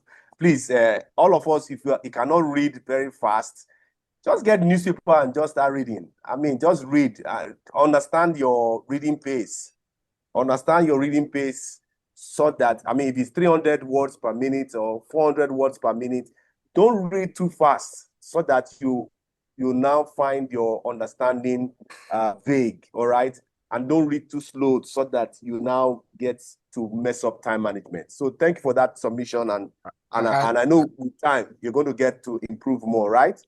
Yes, and I think what really happened was I did that question under a very tiring situation. I think I mentioned that here, that yes, what the mood, the preparation you should be when you want to do the PMP exam should be what you need to be, the right frame of mind you need to be when you are practicing questions in the study hall. And I think once you do that, you are also preparing your mind for the rigorous exercise of the PMP exams. Okay? Yeah, the video I'm referring to is the class videos and the David's videos on YouTube. Okay? If you don't have them, I can get that. I'm just going to the chat comments. All right, reading the questions. When reviewing my question practice, I see that I know the right answer, but I failed. Okay, please, if you understand the question, there's no way you will fail the answer. Okay. I hope I'm not missing anything on the chat box. Before I take the last person, and then continue my who else again? Please, can you share it up PDF for me? Please, I'm going to do that after this, or maybe Dr. Paul or anyone can just share that on the WhatsApp group, or that will be fine. Okay. Please, I'm going to be sharing some things in the WhatsApp group. Please, let's read. Some of us don't read some of these things, and it's very discouraging. Okay, please read every question, read every post. Is going to help you, I tell you. All right. Then I agree with you, Michael. The closer the exam, the bulkier. Now, the more you are approaching your exam, the more you should streamline what you are reading to help you in the area of your weakness. Don't be deceived that you have not covered so much, okay? So as you're approaching the exams, make sure that you are reading such that you are dealing with your weak areas. Now, Itodo, come in, last person, and then we'll go on finally for the presentation. All right. Good evening, Mr. Niyi. Thank you very much. I will score myself 7/10, and that's because. Oh my goodness, that's a good way to finish this score. And listen to me. After this presentation, your score will be 10/10. All right. Thank you very much. You don't believe me? Thank you very much. I pray so, because I'll be writing me? mine on the 6th of July. And okay, good. Why is because I've gone through the video. Basically, I learned much from that. So I went through the videos, both David's video and the video recorded in class. So I went through it, I think, about 3 times now. So now, though I feel and also the process charts game, I've been playing it, but I've not given much to the practice question. I think that is where but my own ideology was to deal with the materials. Then a week to the exam, I can fully just back into the practice question. I don't know if that is a good format I use anyway, but you're on track. You're on track. Yeah, but okay, please try and reach out to Dr. Paul to give you access to request for the access. I already have. Yeah, that's fine. And please practice as many as 3,000 questions. The more you practice, the more it will help your PMI mindset. It will build up your confidence, and it will help you understand your pace of reading, and analyzing the question. There is a combined 8 set of 175 questions, combined 8 set of 175 questions. If you don't have that, please, if anybody that has that, please share it in the WhatsApp group. Let it not be that I'm the only one sharing things. Please, if you have that document, please go through that document, understand why the answers are correct, understand why the other options in that questions are wrong. So because the questions are already marked with the answers. So please go through all those things. The PMP exams are similar to that and also similar to the ones in the study hall. All right. So thank you very much. For those who have not been able to take, all right, go ahead. Yeah, I have a question. Going through David's video, the one apart from the one that was shared earlier on the platform, I kept having other of his videos, short videos. I don't know if I should just limit myself within the cycle of the one that was shared. That is the 100 question Agile and 150 predictive and the rest 200 questions thereabouts. I don't know if there's a specific range. We just limit ourselves to, or if you have the time, we can go as much as possible to explore all his PMP videos.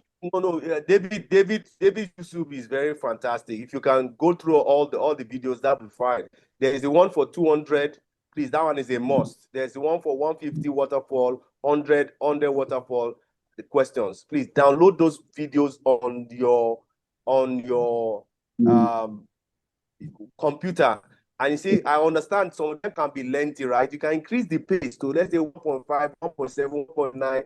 As the case may be, for you to make sure that you are hearing, okay, so that what a video that is 6 hours can be done in, let's say, 4.5 hours or 4 hours, okay.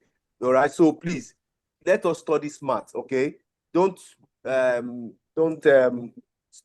study hard or don't work hard.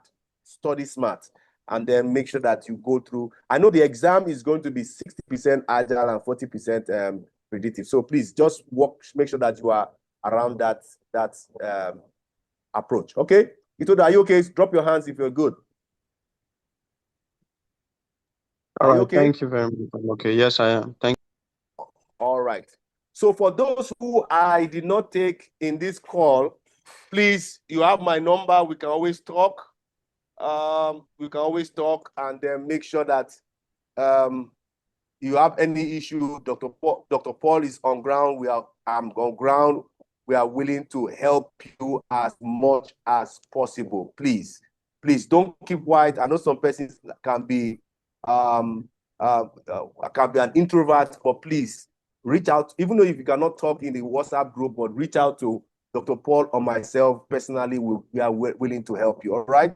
I know some persons are asking a lot of questions in the chat group. How do I get the process chat game? These are things we put regularly in the WhatsApp group. And if you are reading all those posts, you shouldn't be making some of these comments. But then we're going to put some of these questions very well. Please don't overthink. Overanalysis sometimes can make you get the wrong answer. All right. So let's move on. So this is an exam prep call for us. And then we want to make sure that you are having you are highly motivated for success. Please be very motivated for success. If you are the kind of person that if you are writing the exams, the exam is approaching, you might want to just write some sticky notes on the wall to help you, because information overload can make you shut down your comprehension. So please use a whiteboard or a vision board. Just be staring at it. Okay, you are not reading, but just your subconscious is actually absorbing a lot of things that will help you in the exams. Okay, please be motivated for success. See that you are getting your certificate. The goal of 3P Consulting is to make sure that all of you in this call are having to pass the exams and you are getting your certificate. Please have that positive mindset that you are going to have your certificate no matter what. Apply the clear mind mindset. I'm going to be sharing a lot of things that will help you. Those of us that are shaky, some of the information here will help boost your confidence to make sure that you are ready for the exams. Please read the question with exam eyes, not casual eyes. Don't read the exam as if you are reading newspaper. please make sure that you are reading the question, you are reading the option with exam eyes, okay? When you are doing study hall, read it as if you are inside PMP exam. Don't read it as if you are reading one novel or one newspaper, please. And when you are reading the question, please don't read meanings into the question. Don't draw an interpretation into the question that is not stated. Don't assume into the question. Read the question and the answers literally as it is. Okay? And please don't carry the information of one question into another question. So, for example, question number 1, you read it, you answer it, close the curtain of that question. Don't carry the information of question number 1 into question number 2. All right? Now, the essence of this call is to make sure that you are in control of the exam. And please, don't let fear, frustration, panic, anxiety take you out of control. Control that frustration.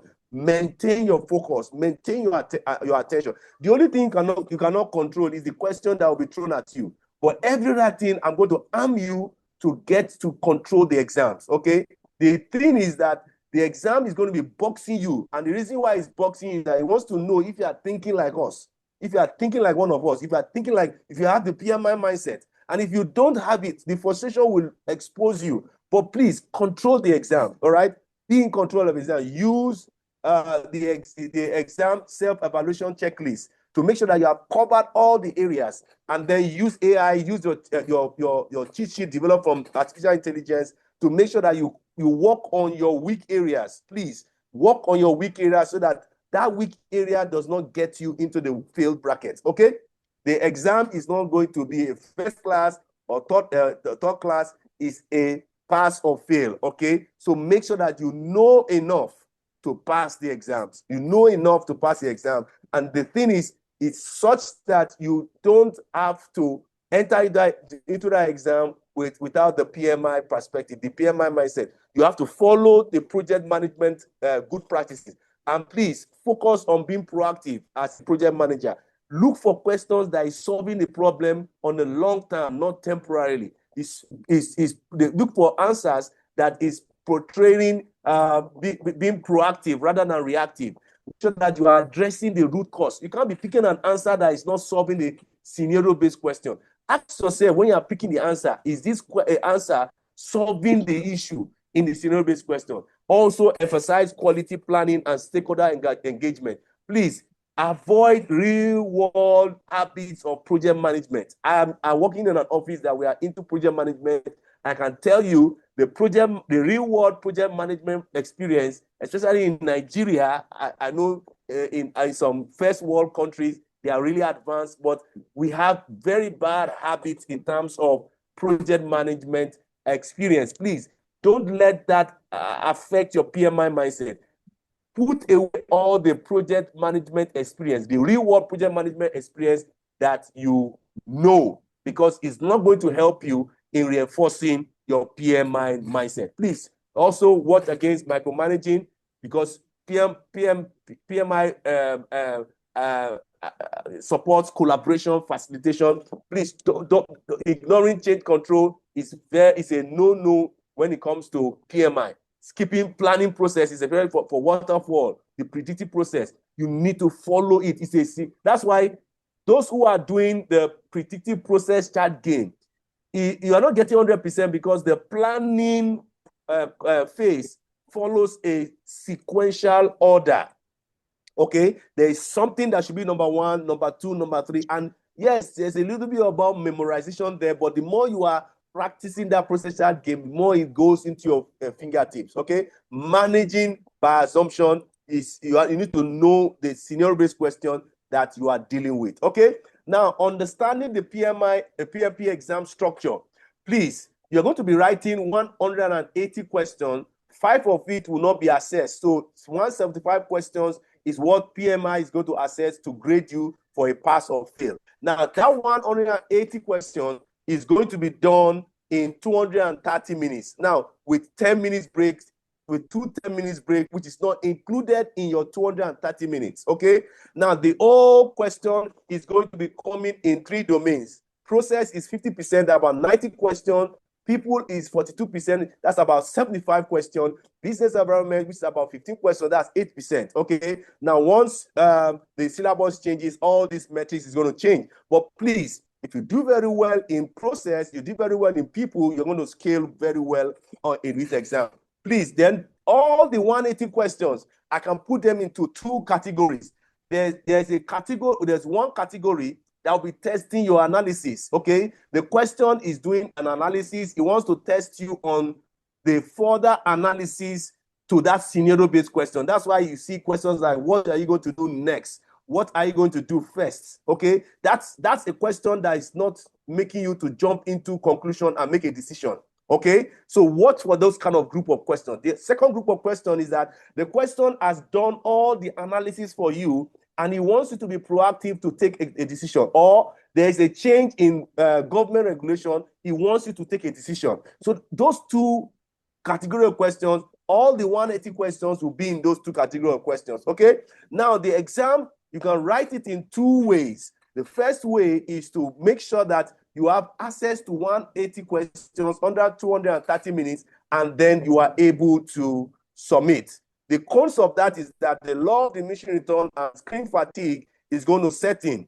All right, that law of diminishing means that the more you answer questions, the more you're going to fail because you are going to be fatigue set in. But please, I want to recommend that you write the exam in the 3 sets of 60 questions each. Okay, you write 60 questions, you go for a 10 minutes break, you write another 60 questions, you go for another 10 minutes break, and you come for the third set of 60 questions. Now, the true advice is that you can take 2 10 minutes break, you can take 1 10 minutes break, you can take 0 10 minutes break. Okay, but please take your 2 10 minutes break. It actually helps you to refresh, reset, and then come back with freshness to make sure that you are maintaining your focus and attention. Please make sure that you practice the 5 full lengths in study hall. Make sure you play the predictive and the agile process chat games. Reach out to Dr. Paul and on myself. We can help you out on all this to make sure that you understand how. And please don't skip any question. Every question is important because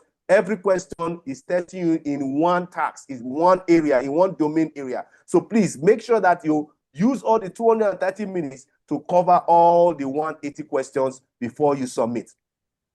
Then the PMI mindset versus the real world. I've said that there's a way the PMI wants you to think. So please separate your real world experience, project management experience from the PMI perspective, because the PMI expects your answers to be based on their principles, their best practices, their root cause resolutions. There's a way PMI wants to resolve certain issues the way they want it to. So get the way the root cause needs to be resolved.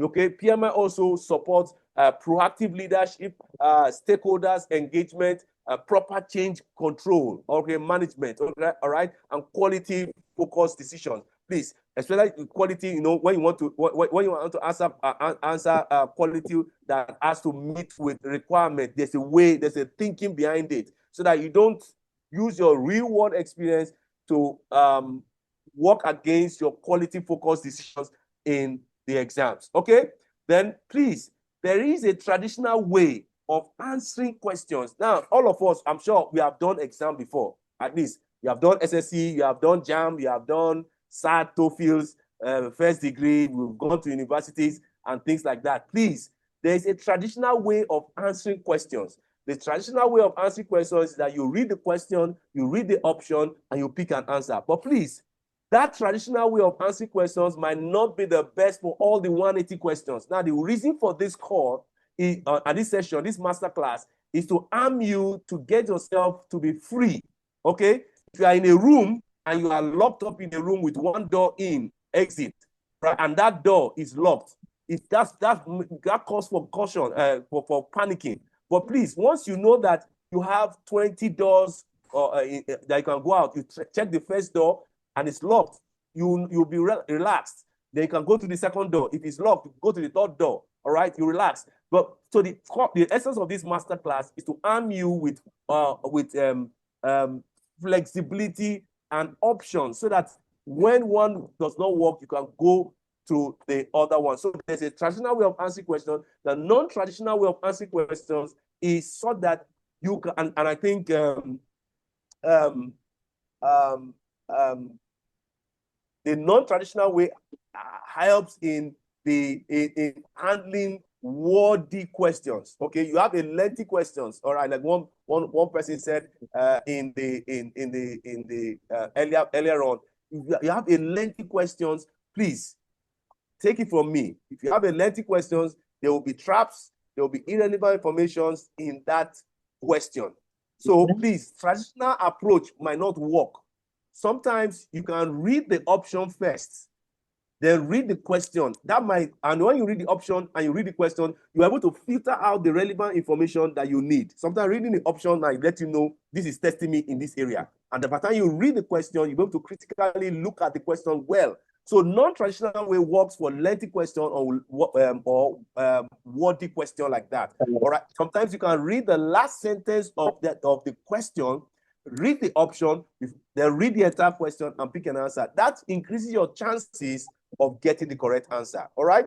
Please identify the actual question. What is the question testing me? For example, if the question says choose 3 best answers, please take 3 best answers. If you take 1, you have failed the question. If you take 2, you have failed the question.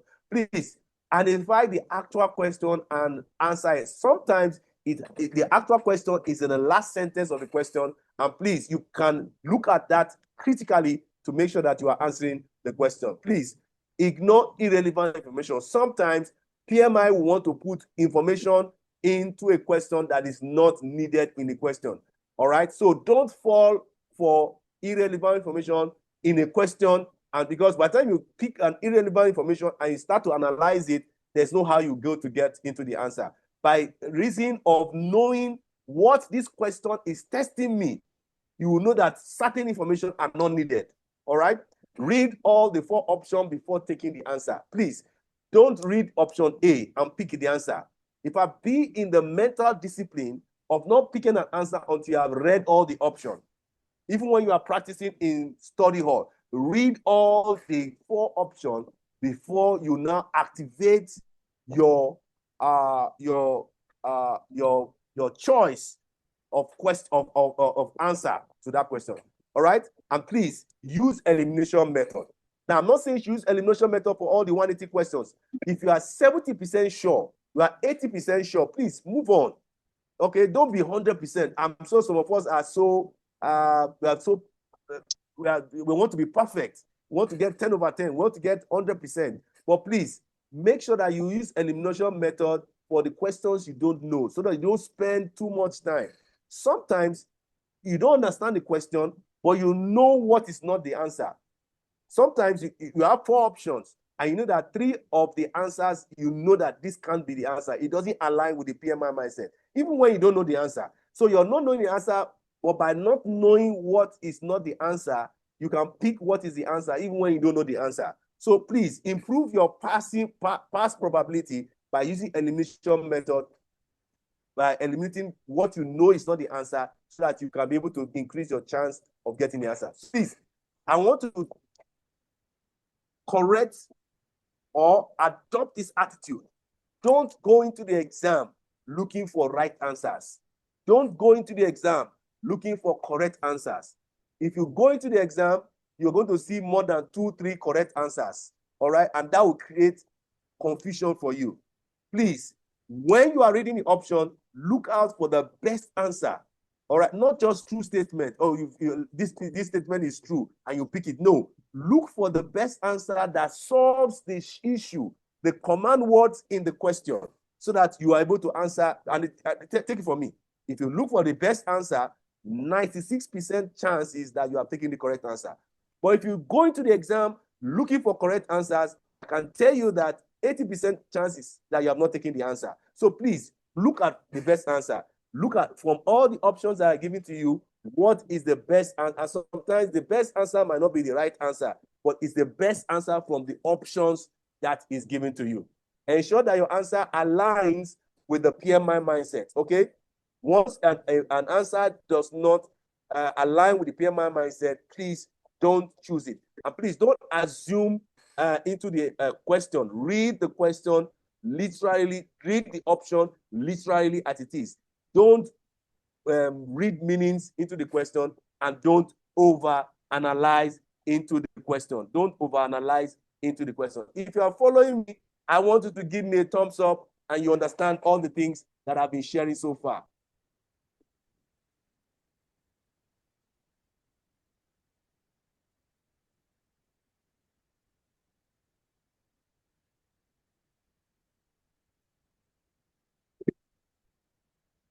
All right.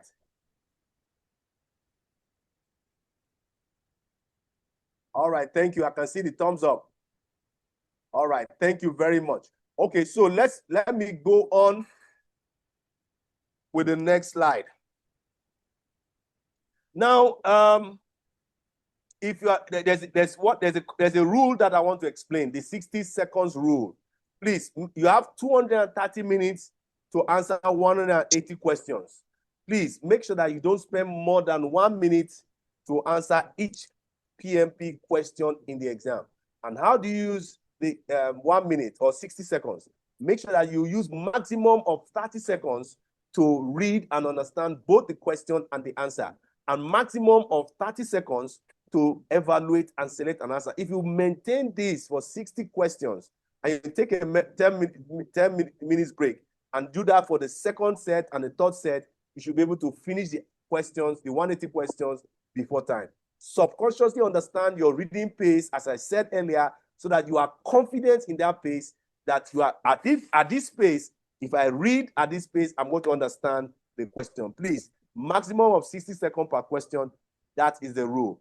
Now, I want to explain the interface of the exam for you. You will have access to calculator, digital whiteboard, or paper, the colored ink tool, the chat box or help box, and then the question flagging, positioning, and the navigation tools, okay?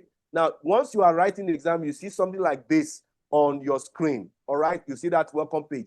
There's an opportunity for you to have a tutorial. And please, you can skip it, but if you want to have that tutorial, you can do that tutorial before you go into the exams.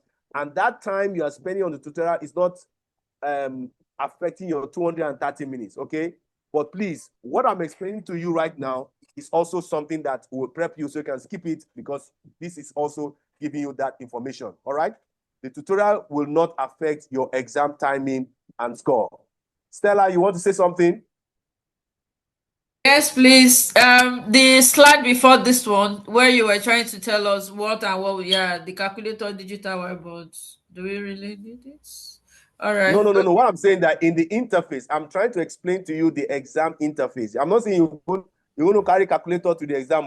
The interface will give you access to calculator, digital white paper, colored ink, so you can click on red, yellow ink.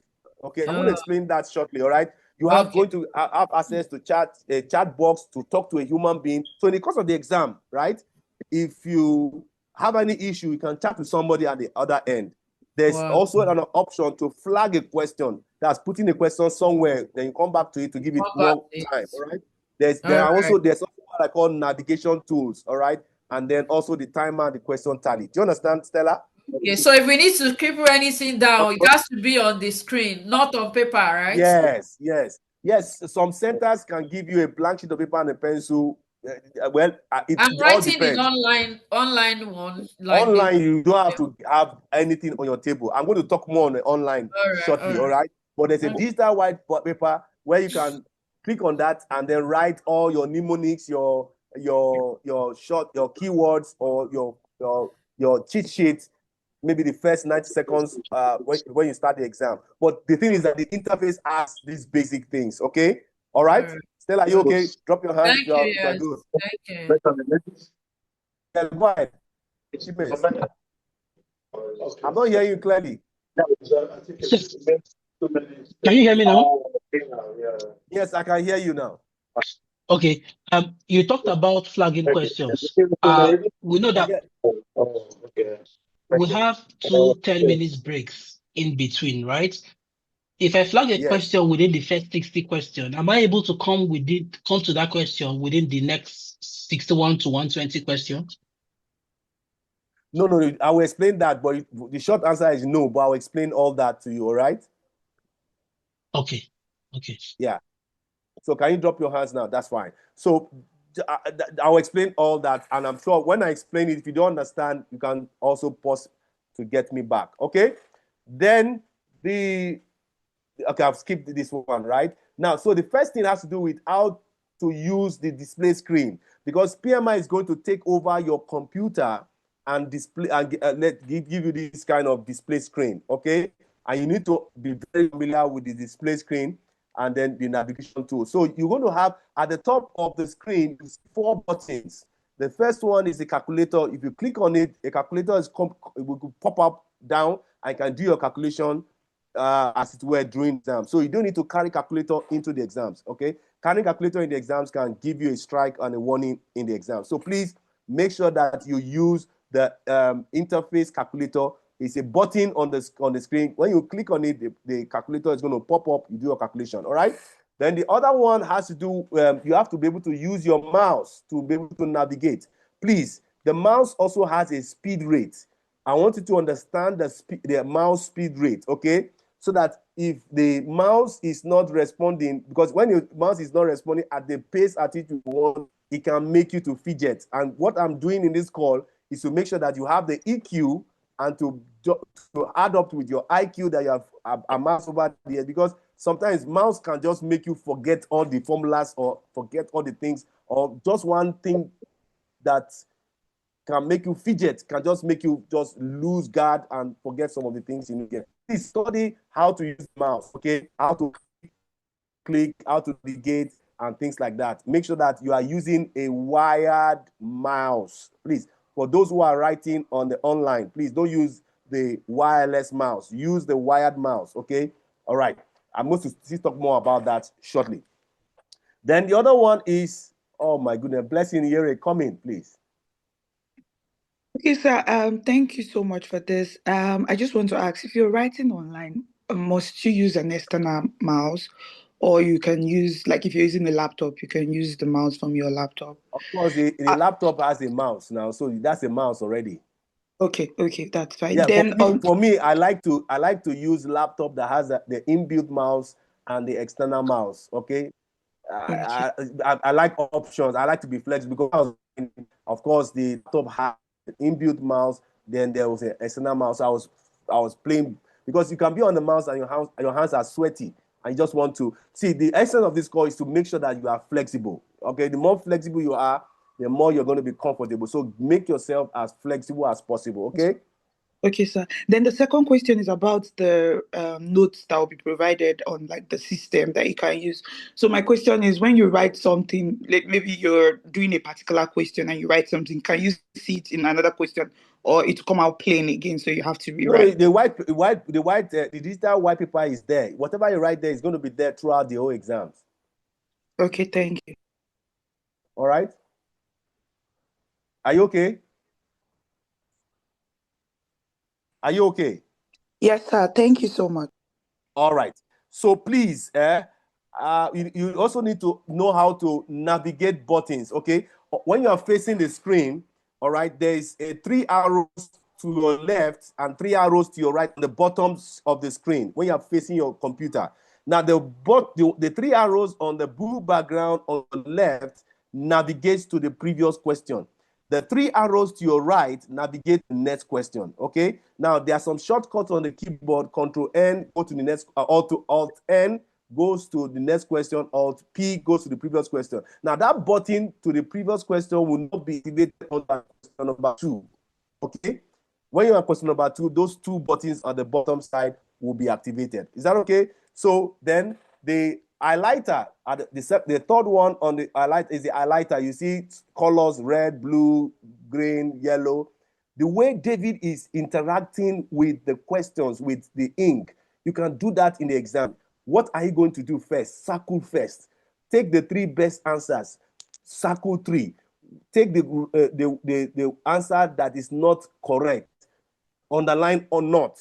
Because you can't speak out loud. You can't be audible, all right? But some of those gesticulation can make you be into the scenario-based question to be able to analyze the question as it were. So please, let us use some of these tools very well. Especially when you are using elimination method, you click on the red ink and then eliminate, just cross out some wrong answers as it were, and then make sure that you can even tick put a wrong sign on some of those as you're reading option A. Oh, it's not the answer. You know, that just those gestures can give you that added advantage to analyze the question properly as well. All right. So there's the highlighting tool, which is at the top of the screen. All right. And then there's a timer also at the top right corner of the screen. All right. When you start the exam, you see 230 minutes. And once you start the exam, you will never see 230 minutes again. And it's counting down to 0. I know in study hall, you see 0 counting up. Please, the interface of study hall is not the same as the interface of the PMP exams. All right. So the timer in the PMP exams, you're going to see 230 minutes counting down to 0. I repeat, you're going to see 230 minutes counting down to 0. Now, below the timer, you see the question tally. You see at the start of the exam, you see 0 of 180. Now, as you are answering questions, that 0 of 180 will be tallying up to 180 of 180. So those top right corner, that's the timer and the question tally, is what I will use to explain the time management strategy shortly. But please, I want you to understand the interface. The 4 buttons, you have the calculator button, you have the highlight tool button, you have the digital white paper button, and the chat box. Those are the 4 buttons where you can make comments to somebody at the back end. Then there's also a place at question number 60 and question number 120. We're going for 10 minutes break to review your screen, to review your questions, okay, so that you submit. There's a flagging option. That's for every question after the 4 buttons, you see a question. Beside each question, you see a kind of button, a flag-like button to flag. Please don't flag more than 10, 15 questions for each set of 60 questions. There's no point. You are doing 60 questions and you're flagging 40 questions, flagging 50 questions.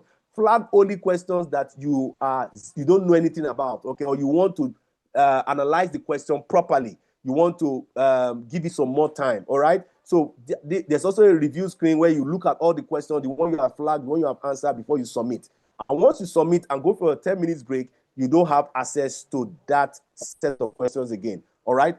And that's it for now. Then also, once you go through all the short codes on the keyboard, then you now see a screen like that to start the exam. Please, when you start the exam, that's when your timer and the questions start to upload for you.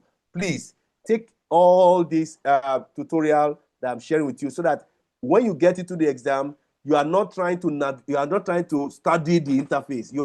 I'm prepping you already. All right, you already know the interface, and then you hit the ground running to get yourself ready. Please come in, please. Good evening, sir. I hope I'm not giving you too much information, please, because the way No, it sounded. It's really helpful. Thank you.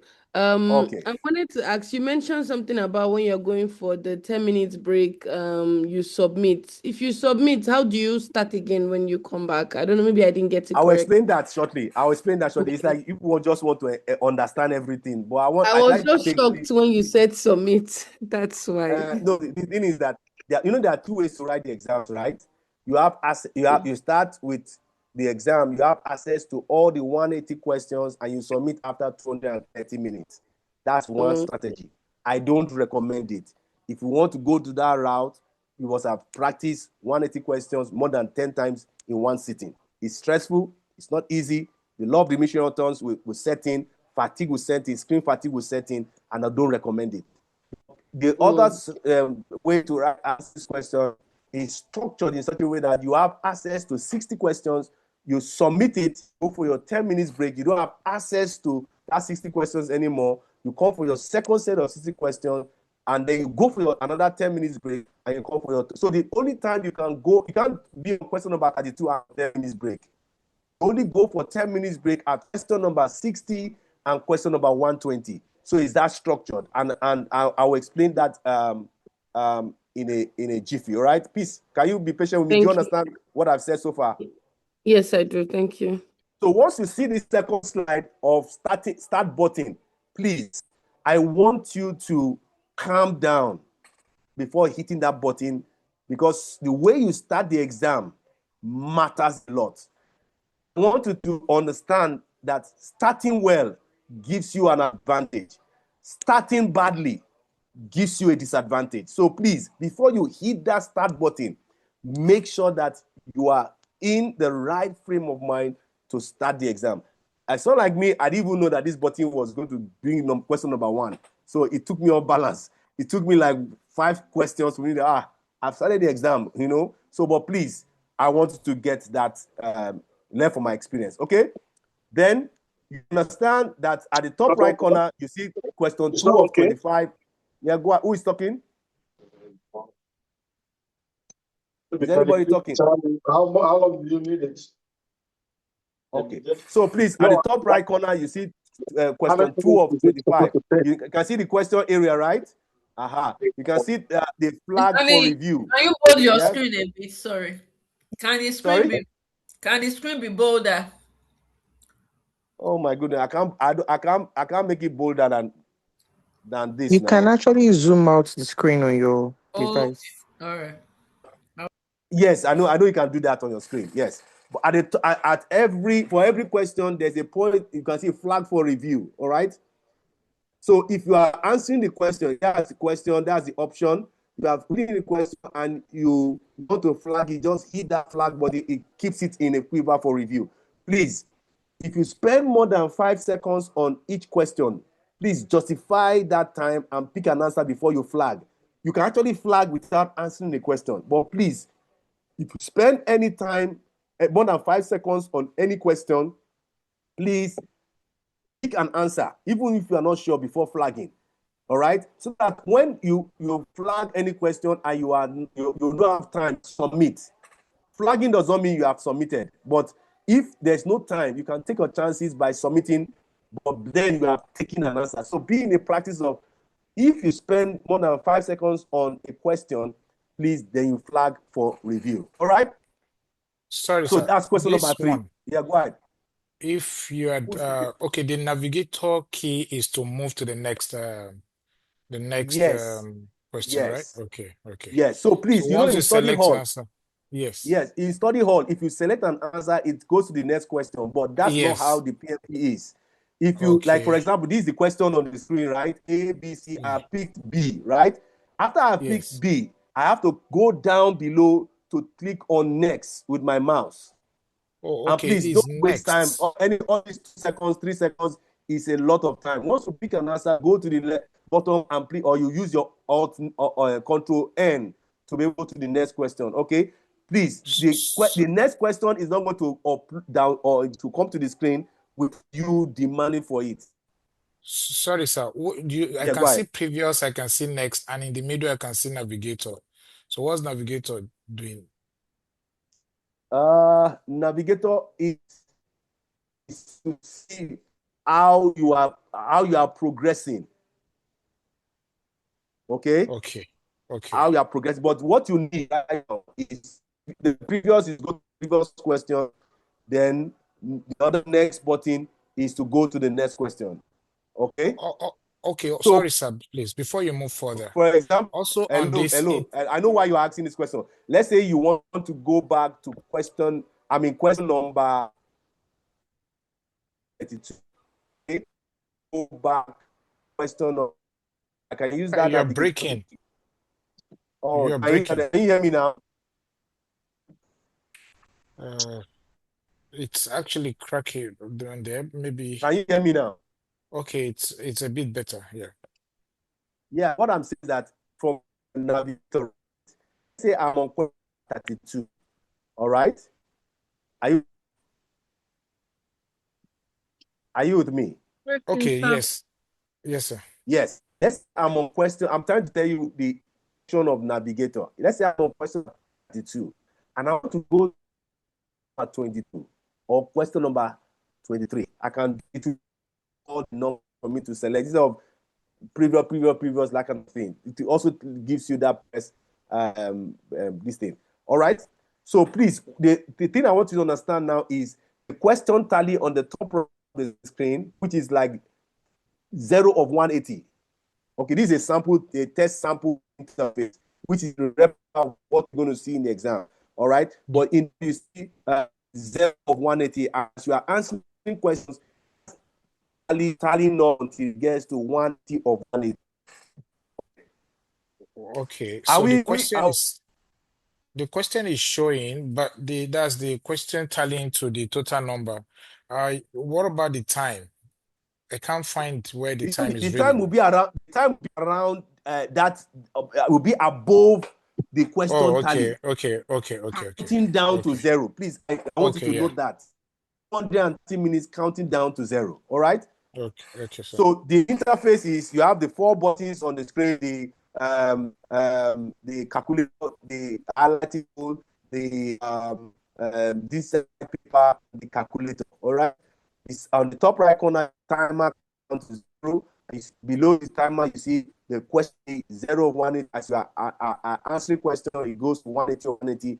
Then the bottom bar, see the previous and the next button to go to the previous question. The left button, the right button also, and then beside every question, you see the flag for review. All right, so you can always flag for review at that side of the screen. Okay, can I move on, everyone? Just talk to me if all of us are good. Hello, Mr. Niyi. Sorry, I just want to get something. Can you hear me? Yeah, who is speaking to me? Ifoma. All right, Ifoma, go ahead. Okay, so when you say flag, when I flag, then it's still going to show confirm, like for me to submit before moving on, right? No. If you flag, you have not submitted. In fact, you have not even submitted. It's at the end of question number 60 that you are actually submitting. No, I mean this particular question that I'm flagging. How do I click on the answer, still flag and move on? Come again, please. Like I want to flag a question, right? So I'm flagging this question, but you also say for us to justify the 5 seconds you have spent or 10 seconds. So how do I also make sure that I have chosen my answer so that if I don't have time, in case I don't have time to come and review it, I will be sure that I've already answered that question. Are you there? I think the network has pulled him out. Yes, hold on, please. I want to log him back. I will answer your question. I got your question, Ifoma. All right. Thank you.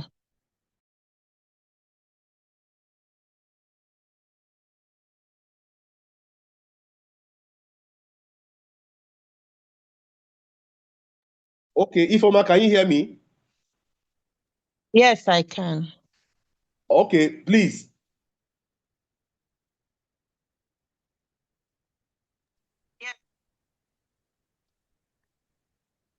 I can't hear you again.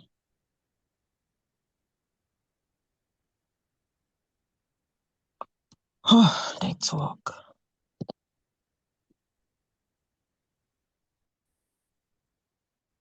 Ifoma, can you hear me? Now I can. Okay. Now, what I want to say is that the time you can submit is at question number 60, question number 120, and question number 180. Do you understand?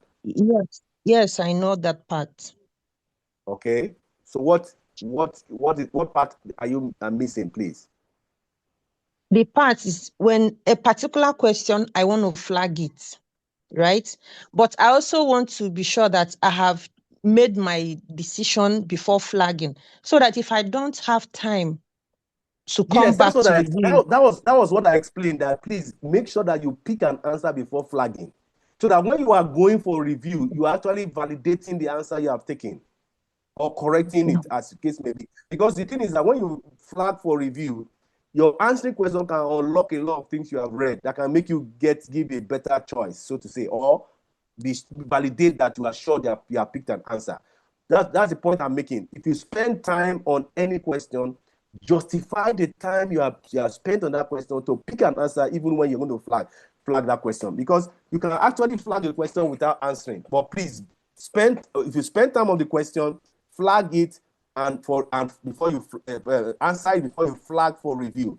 And when you are going through the review question, you now you go through before you submit. Is that okay, Ifoma? Yes, it's okay. Thank you. All right. Thank you very much. I was just logged out and I am back. Just so that this.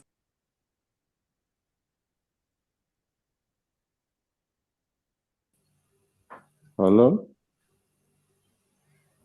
Okay, I think he's left. Yeah, I Is think anyone still on the I call? think you kicked him out again. I think his network, yeah.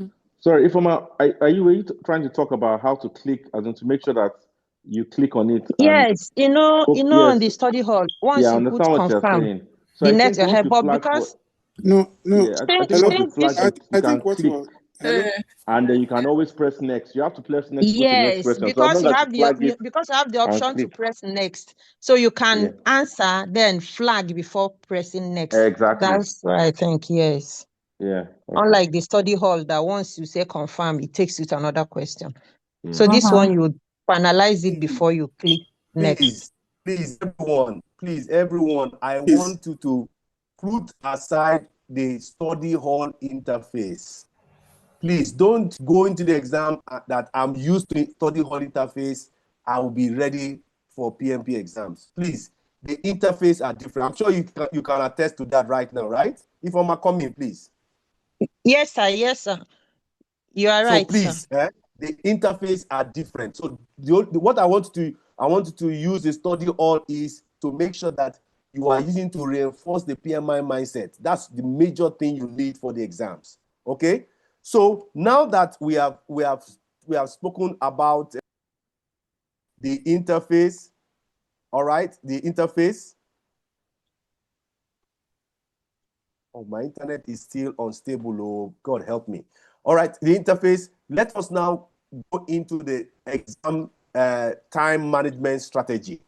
Now, let's say that you are writing the exam. At the start of the exam, the top right corner, 230 minutes. Okay, the question you have answered is 0. Please, I want us to stop that habit of looking at the time for every question you are answering. All right, you answer question number 1. You now look at the timer. No, that's bad practice. Please, always look at the time at multiple of 30 questions. Multiple of 30 questions, okay? So let's say you have done 32 questions, all right? Your timer should be around that 205, 200, 195, that range, okay? Then when you are approaching question number 60, your timer should be around that 175, 170 minutes, okay? That's the range. Now, the thing is, when you now do when you finish answering question number 60, something is going to pop up on the screen saying that, do you want to go through your flag questions? If you didn't flag any question, what will pop on the screen is, do you want to go for your 10 minutes break? And please, if you say no, you have forfeited your 10 minutes break, the next thing you're going to see is question number 61. So be very, very attentive to what I'm saying with the switch. You finish question number 60, it will tell you, do you want to go through your flag question? You say yes. If you go through your flag question, it's already prepped in that you want to go for a 10 minutes break. You quickly go through your flag questions, you submit. Once you submit, something is going to pop up on the screen to say, do you want to go for your 10 minutes break? You say, yes, I want to go for my 10 minutes break. And once you say you want to go for your 10 minutes break, your timer is paused and then is replaced with 10 minutes counting down to 0. So your 10 minutes, the 10 minutes you are having as a break is not the 230 minutes. Jen, come in. So, let's run my flag some questions and this pop-up comes and I go back to my flag questions. But for some reason, I feel like I'm already running out of time and I want to just submit without going through all of the flag questions. Well, is there a button where I can just... Yes, there's a button you can submit all of them. That's why I say answer them before flagging, so that if there's no time, you can actually submit all your flag questions. No, what I mean is when the pop-up comes and you say, yes, you want to review your flag questions and it takes you back, right? It's not going to be sequential on your flag questions. And let's say I flagged 6 questions. and it takes me back to the first one, right? I'll have to click on next. Let's say I'm on the third and I just look at my time and I feel like I'm running out of time. I don't have time to look at the remaining 3 flags. How do I just click on submit for the 60 questions to be submitted? I'm not really sure if I can get that correctly, but I know if you are going through your flag questions, go through them one by one. That's why I don't know if there's a button to submit all of them at once, but if you're going through your flag question, I can remember clearly, you go one by one, please. And if you know you have already spent some time in the question, so don't spend more than 7-10 seconds. You have read the question already, you have taken an answer already. The only thing is just to validate or correct, and then you submit. Jen, are you okay? No, not really, sir, but it's okay. What's your concern? Talk to me. So what I'm trying to I will tell you, Jane, that please don't flag too many questions. I understand you want to actually manage your time well. That's why I say for every set of 60 questions, don't flag more than 10-15 questions. Okay? Yes, sir. But sometimes it's exam, we might get confused or anything. Anything can come up. So in case of any The essence of eventuality. this call, Jane, is not to get you confused. I'm not doing this masterclass for you to be confused. I'm doing this thing to make sure you know what you're doing. Be in control of these exams. Create time for every one of the questions and do what you have to do. Don't allow the exam to go out of your control. Because out of your control, you'll be frustrated. You will not be at your best in all these questions. So spend 1 minute on each. All right. What that means is that if you flag any question, have like 10-15 seconds on each and go through all the flag questions as quickly as you can submit. Don't go through the flag question as if it's a fresh question, because you still have about 1-2 questions to go through.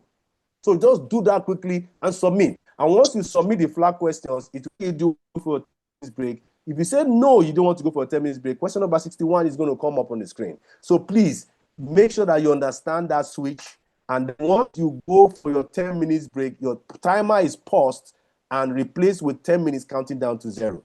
If the timer is counting down to 0 and it gets to 0, whether you are seated or not, question number 61 is going to come up on the screen, and that will be a 1 on your part. Okay, so what that means is, please, at the first set of 60 questions, make sure that your timer does approach 155 minutes. All right, and the second set of 60 questions, your timer does not approach 75 minutes. Yes, I know that you might want to go with the approach of divide 230 minutes by 3 and using 76 minutes equally. It does not work that way in real life, because all the 3 sets of 60 questions are not of the same level of difficulty. All right, there are some sets that will be difficult than the others. So using equal time does not work. So you can use the first set, say 85 minutes, the second say 50 minutes, the third say 30 minutes, So all of them are not of the same level of difficulty. Joy Mass coming.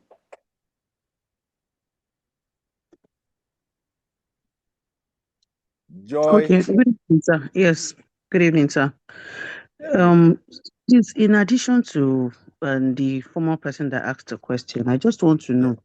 Now, I have flagged 3 questions, and it now asks me if I want to review my flagged questions.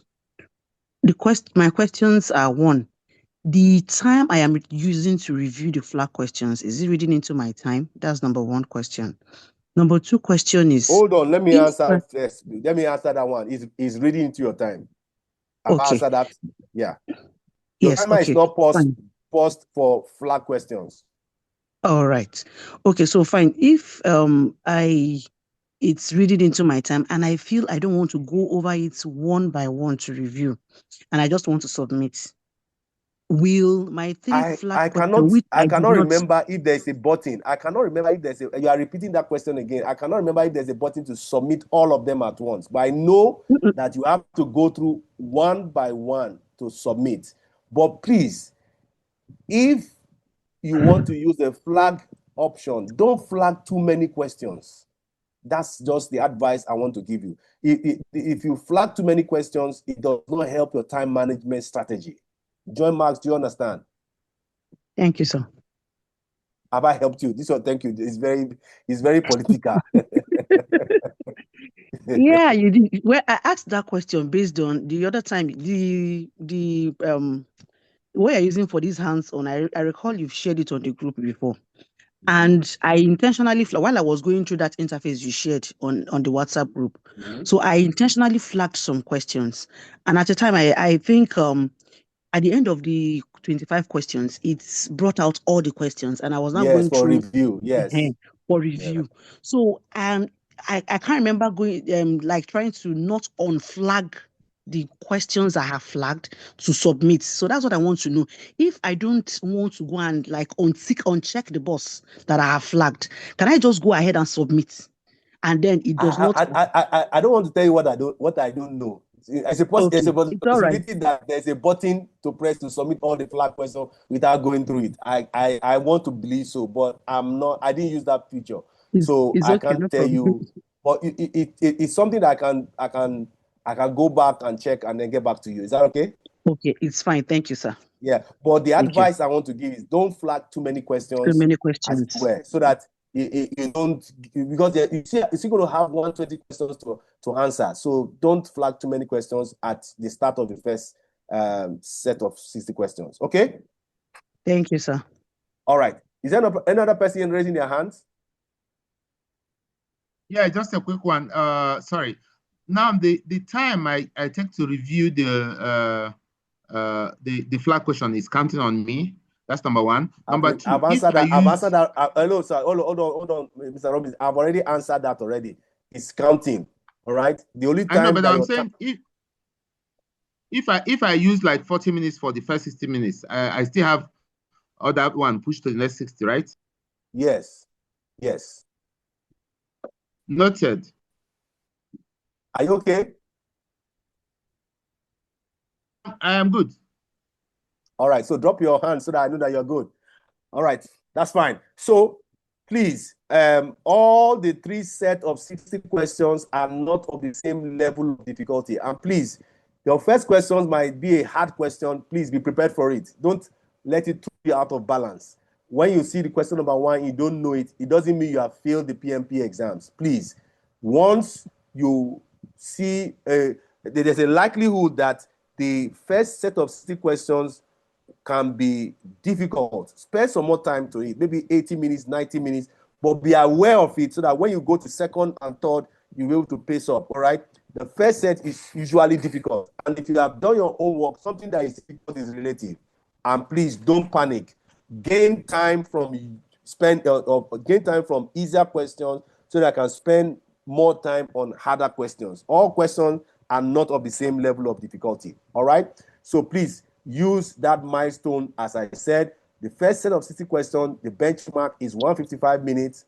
The second set of 60 questions, the benchmark is 75 minutes. And be aware of it at multiple of 30 questions to be able to know if you are ahead of time or you are behind time, and then you are actually making sure that you are using that milestone to ensure that you remain on track to cover all the 180 questions. Okay?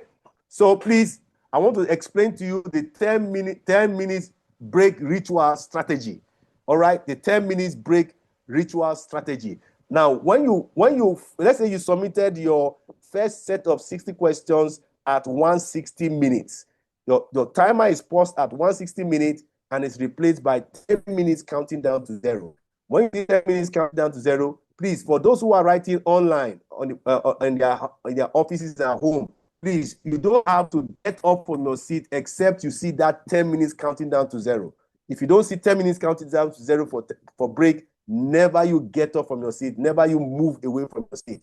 So the ritual is once you see 10 minutes counting down to 0, you get up from your seat. You start to take your break immediately. All right?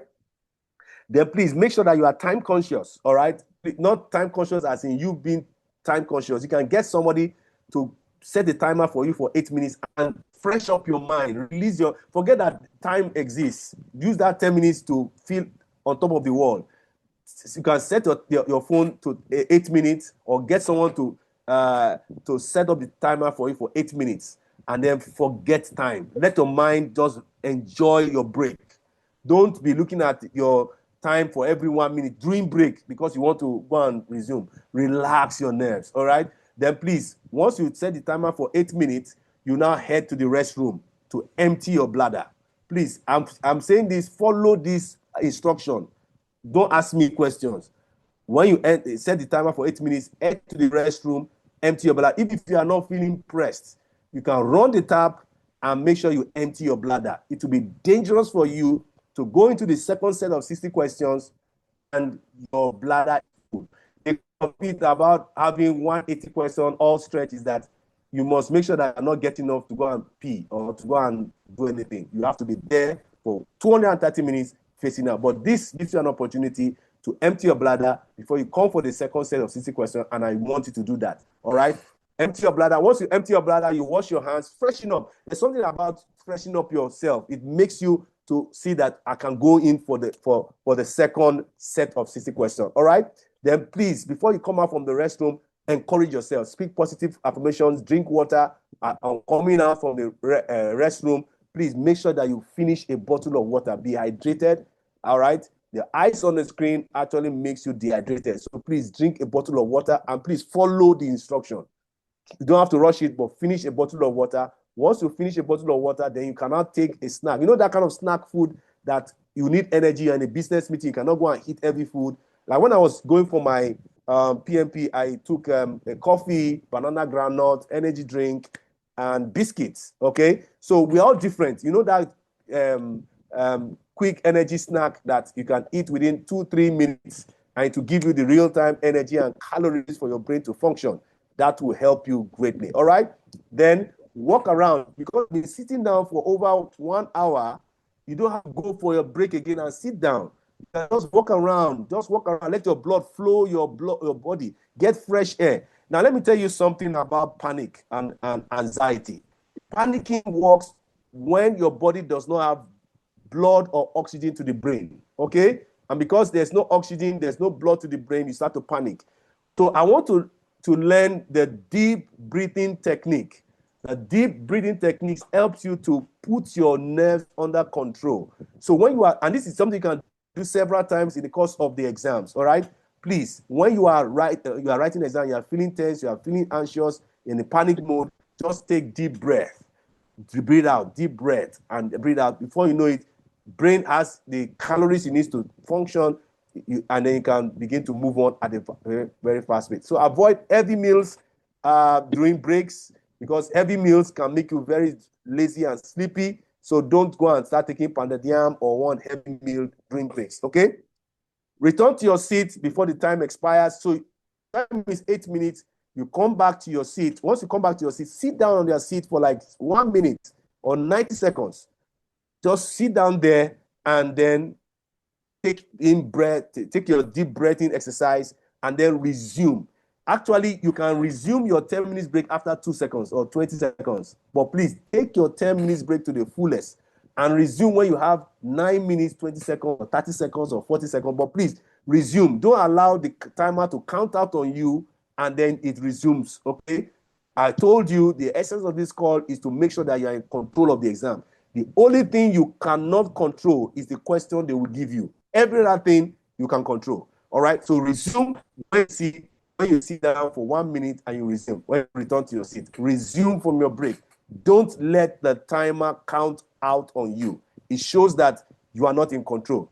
So during the break, make sure that you reset your brain, you reduce fatigue, you restore your focus, and then encourage yourself, and then make sure that you are in fresh mental state to continue the exams. Now, when you are going for the before for your exam day, please, I don't want to avoid foods that will help you, that will trigger allergies, illness, diseases. You know, it's not be nice. You are going for a PMP exam and you're having catarrh, you're having migraine, you're having fever, or a lot of, you know, you're not in a top shape physically.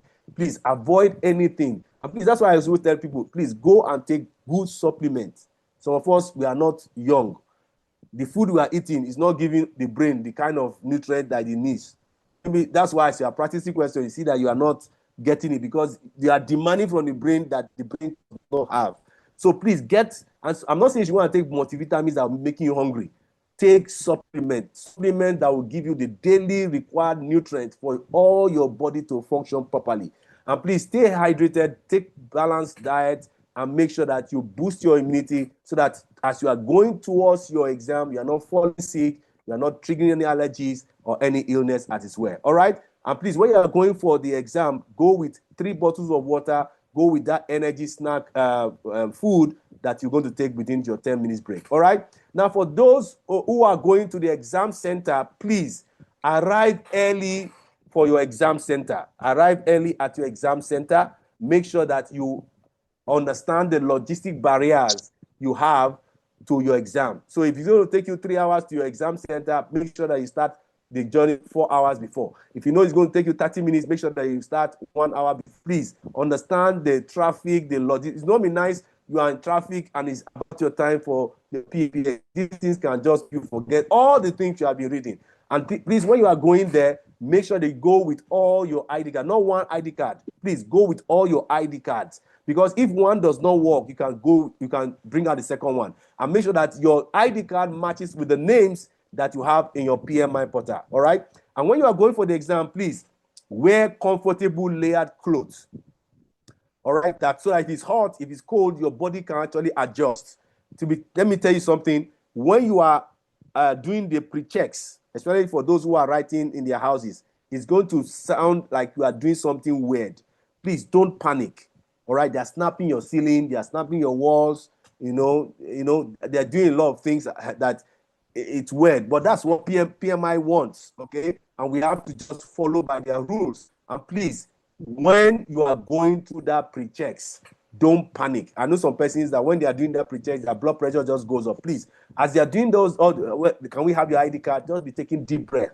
What is your PMI login details? Just make sure that you put. There's so much you can get right by putting your nerves under control. All right, by putting your nerves under control. You don't have to panic. If you panic, you are not helping your success rate. All right, please wear clothes that is comfortable. Of course, the shirt you are going to wear, make sure that there's nothing written on it. All right? Because you're going to be recorded for the 4 hours. So nothing should be written on it. Like when I was going for my own PMP exams, I wore a t-shirt and a jeans and Crocs. You don't have to wear high heels. You don't have to wear a hairdo that will cover your ears. And they're not thinking that you are having one AirPod in your ears. Make sure that you are going for a war. So be prepared. You're going for a serious exam. Be prepared and make sure that you don't give them any outer to give you warning or terminate your exam platform. Chimeze, come in, please. You have raised up your hands. I want to wrap up this presentation on time. All right. Thank you so much. Thank you for the whole effort. Yeah, I just have 2 quick questions. Basically, yeah, I'm writing online, and when you're done doing the inspection inside the house, checking everywhere with your phone, how do you manage your phone? Take it away from the area you are writing the exams. Because your desk is there, and that's the only place you can keep it, or you take it away. Of course, it should be away from the room that you are writing the exams. But it's still the same phone that you're going to use to help check the room. Yes, I know. That's the pre-checks. Once you start the exams, of course, all these things I'm going to explain all these things shortly. All right? Okay. Yeah. So once I finish the exam, the people who are taking in the exams, I'm going to also dwell on the online. Okay. All right. I'll wait then. And Thank then you. please, when it's also very, very possible to put your phone on flight mode once you are done doing the pre-checks, because I know at my own time, I have a lot of things I schedule on my phone. So even while I was writing my own online, my phone was ringing somewhere. And please don't get up don't get up from your seat for anything. Don't pick up your phone. All right.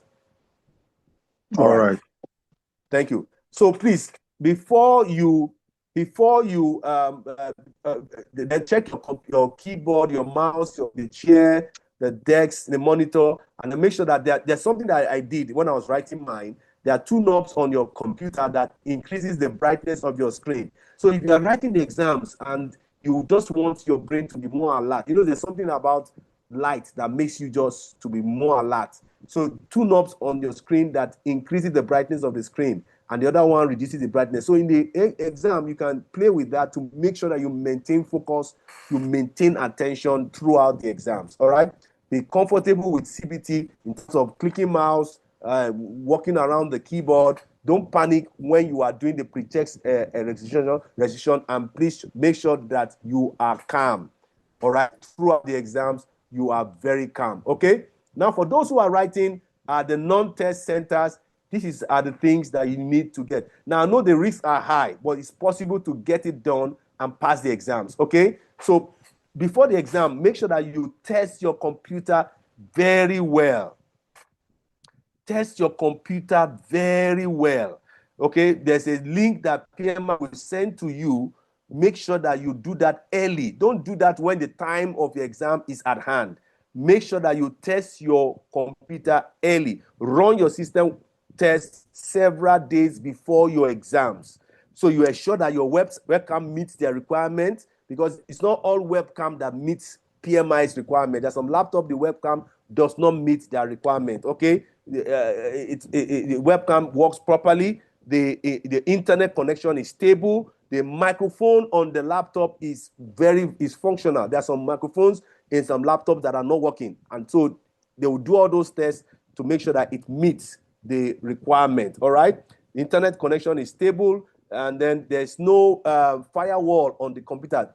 Don't use a computer that you don't have full administrative right. I mean, office laptop or company computers. Make sure that it's a computer that is personal and you have full right. You can disable some firewalls. You can disable some antivirus for them to be able to take over your interface, and avoid waiting until the exam day before you test your computer. And then use a personal and reliable computer, something you are used to. All right, and make sure that on that day that you are you are also you restart your system. All right, shut down everything and restart your system. Make sure that you prepare the room. All right, if you have anything on the wall, maybe pictures written, anything written on the wall, remove them. All right, prepare the room, clear your decks. Make sure that it's only your computer and yourself that is on the decks. Clear your decks completely. Don't allow anything to be on your decks.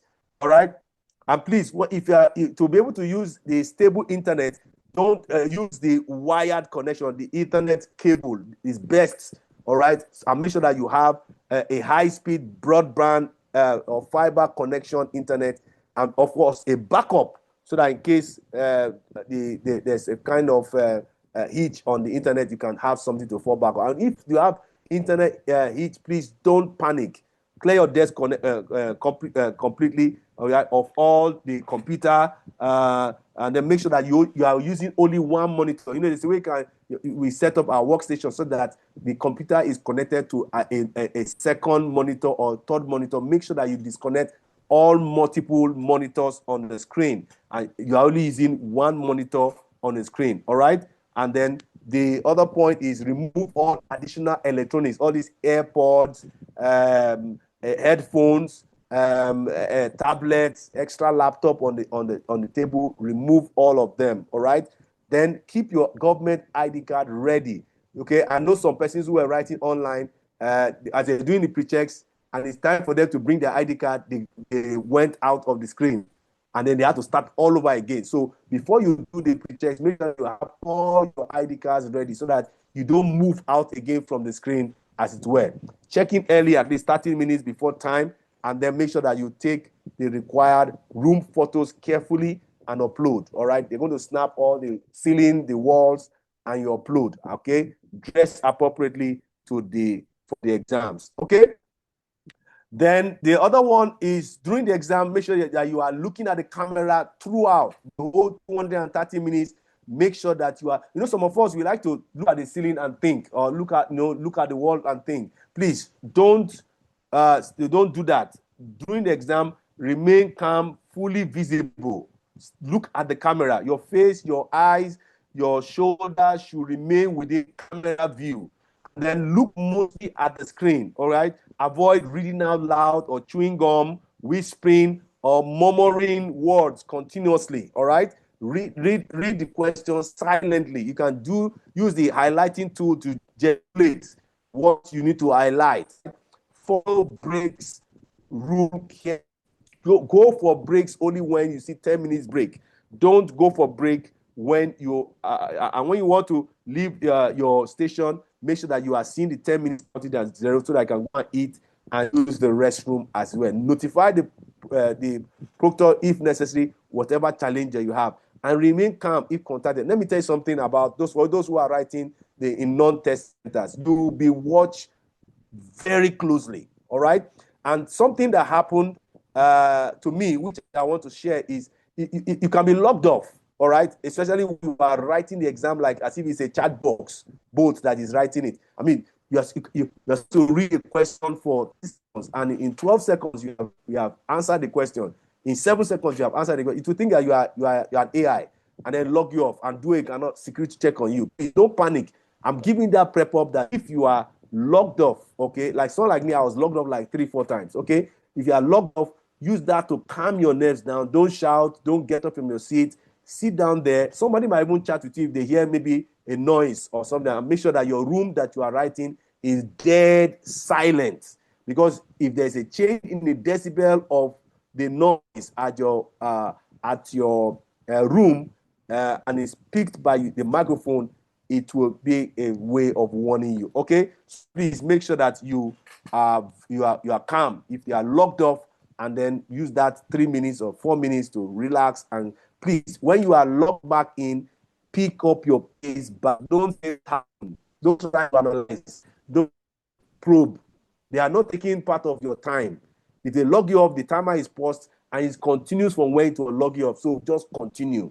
Don't try to find out or make any issue out of it. All right, remain calm.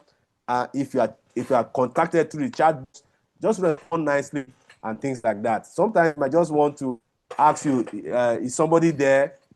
Just tell them nicely that nobody's there. I'm the only one to write my notes. Okay, and that's it. And the don'ts of online prep, please make sure that you don't use multiple monitors. Don't use your phone. Make sure that your hairdo does not cover your ears. All right. For ladies, make sure that also the room that you are using, there's things on the walls. Read the question. Don't read the question loudly. Don't cover your mouth frequently.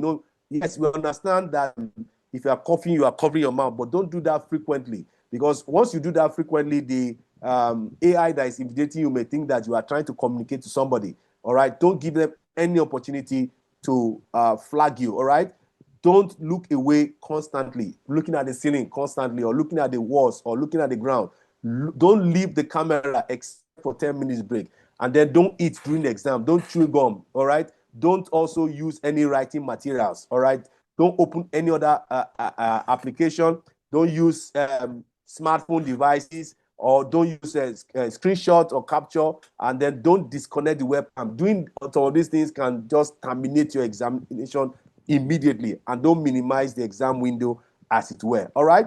Then for the non-test center preparation also, please make sure that before you restart your computer before the exam, close all unnecessary application, and then disable automatic software updates. For Windows, sometimes they usually want to update. So disable some of these things so that it doesn't give you, it doesn't increase your tension. Turn off all the notification for the period of the PMP exams. All right. Use wired mouse. Don't use wireless mouse. Okay. Use wired mouse. Okay. And then make sure that your laptop is connected to power. All right. All through the 4-5 hours you are writing the exams, as it were. And then ensure your webcam lens is clean. And then the lighting in the room is bright enough to make sure that they can see your face clearly and they see your gesticulations clearly. Jen, come in. Okay, so what I have is the wireless mouse. I'm wondering if please get a wired mouse. Get a wired mouse, please. Okay, but is there a reason for that, please? That's their rule. I don't know why. That's just their rule. Thank you, sir. All right, please. With the wireless mouse, somebody else could be using the mouse, and you're just with the dummy mouse. Yes, just don't use wireless mouse, please. please, I'm begging you, go and buy or get wired mouse and connect. And the reason why I say we should not use company laptops, sometimes some company laptop might have some firewalls. Please don't use don't use a laptop that you don't have administrative rights. All right. So please, and if you are experiencing any technical issues, stay calm. They will reconnect you as quickly as possible and follow the instructions. They just want to check that the person that started the exam is actually the one that is writing the exams, as it were. All right. The common reasons candidates receive warning during the exam for online. Please, looking up the screen repeatedly. You are looking at the screen. So please, for the 4 hours, your eyes must be on the screen. All right. Reading the question aloud can give you warning. Someone entering the room can give you warning. So please, if you are writing in the compound of the house, make sure that nobody comes into the room for whatever reason. You can even get somebody to make sure that nobody comes or knocks or ring the bell. Disable any bell. Disable anything. Even if you have a wall clock that gives you counting, remove anything that will be a sound. It must be dead silent like a grave. Someone entering the room can give you warning. All right. Covering the webcam during the exam can terminate your examination. Wearing headphones or AirPods can terminate or can give you warnings. All right. Using a phone after check-in. So the only time you can use phone is pre-check-ins. All right. Once you check in, you cannot use your phone anymore. All right. Leaving the camera view during the exam can give you warning. And please make sure that you have good lighting so that your camera can capture all your face and gesticulation as it were. All right. Then please, when you hit the start button, make sure you have the right frame of mind to hit the round running. You have passed, your computer passed the system test, your internet connection is stable, you have a valid government issued ID card that is not expired, your room is quiet and private, your desk is completely clear, your phone is put away after checking, and then you have only one monitor connected to your computer, and then your webcam, microphone, speakers are working properly. Your computer is plugged to the power. I don't want to. I just want to mention all these things because I want us to. Because some persons are writing online. You can't get up to go and plug your computer. So before you check in, make sure that your computer is plugged to the power. All right. All unnecessary applications are closed, and you understand the break policy and the plan to stay within the allotted time for the break. All right. Then please manage stress and screen fatigue. Don't go into the exam with screen fatigue. So 24 hours, make sure that you avoid screen fatigue. Use deep breath-taking exercise to put your nerves under control. Please don't read the same line repeatedly. I want us to understand reading the question once so that you can have maximum comprehension, and then make sure that for those who are having glasses, please rest your eyes, okay? Make sure that your eyes is rested for the rigorous 4-5 hours on the screen so that your eyes does not have some strain. And sometimes drinking a lot of water can help your eyes be very, very flexible to actually work very. And please, don't be blinking too much, all right? Blinking too much can actually waste your time. And mental exertion, also watch out for it. If you're the kind of person that you cannot sit down for too long, practice sitting down for 1 hour, practicing questions, at least 1 hour practicing questions, so that you are in the know of handling that mental exhaustion. All right. And then that will help you. Tension is normal if you're writing any professional exams, but please, panic is optional. All right. So use the deep breathing technique to put stress under control and also build your confidence, as it were, in your exams. All right. So common PMP exam pre-falls, please choose the first reasonable answer. But that's common trap. Don't always fall for the first reasonable. Always look for the best answer. All right. The best answer will help you much better than just looking for the first reasonable option. Ignoring and not addressing root causes with your answer is a very common practice. So don't pick an answer because it sounds good, it sounds like a true statement, but the answer you are taking must be addressing the question, as it were. All right. Don't escalating too early is a common trap. Skipping stakeholder communication is a common trap. Acting without analysis. All right. Before you take any action or any decision, make sure that all the analysis has been done before you take a decision. Not completing analysis before taking a decision is also a very common trap. Now, before you take any change, make sure that you have change approval already existing. All right. Confusing true best. All right. What is the true statement from this option is different from what is the best statement in this option. Okay. What is the first thing to do? What is the next thing to do? All right. What is the most likely thing to do? Right. What's the best course of action? These words are words that you need to get yourself very, very, very conversant with. What's the first thing to do? Okay. What's like still, yet, next, except, not, most likely, less likely, primary, initial, most. Those words, you have to read them very carefully and take note of those words, because those words will help you to understand the question and not confuse and fall for the trap. Not comprehending the command words in the question can make you pick a wrong answer. High risk distractors, they will give you a lot of traps and irrelevant information. Please avoid it. Micromanaging teammates, avoid it as a project manager. All right. Ignoring change controls, keeping quality management, and blaming management, blaming sponsor, avoid is a trap. Not updating document is a trap. You have to follow the process. There's a way PMI wants his things to be done, and please make sure that you do that. PMI rewards structured project management behaviors, and you need to make sure that you avoid. Once you avoid all those traps, you need to make sure that you're going to pass the exam. Oh yes, is that Stella or Stella? Stella, yes. Yes, go ahead. Okay, so what I want to ask is that let's assume I'm using a Wi-Fi router now, and maybe in the course there is a blink or something in the Wi-Fi. Can I plug my phone somewhere, not at the working station, maybe in the room, and I'm in the sitting room? I just plug and connect the hotspots. No, please don't use hotspots, please. I beg you. I beg you. Okay. Don't use hotspots. And please, for all of us that are writing online, make sure that nobody's on the network, so that it's not that time that somebody will be downloading movie. Please make sure that the bandwidth is having less traffic, because whether you like it or not, PMI is taking a lot of. They're going to be watching they're recording your videos, they will be recording your audio, so you don't need so much traffic on the bandwidth. And hotspot does not help you.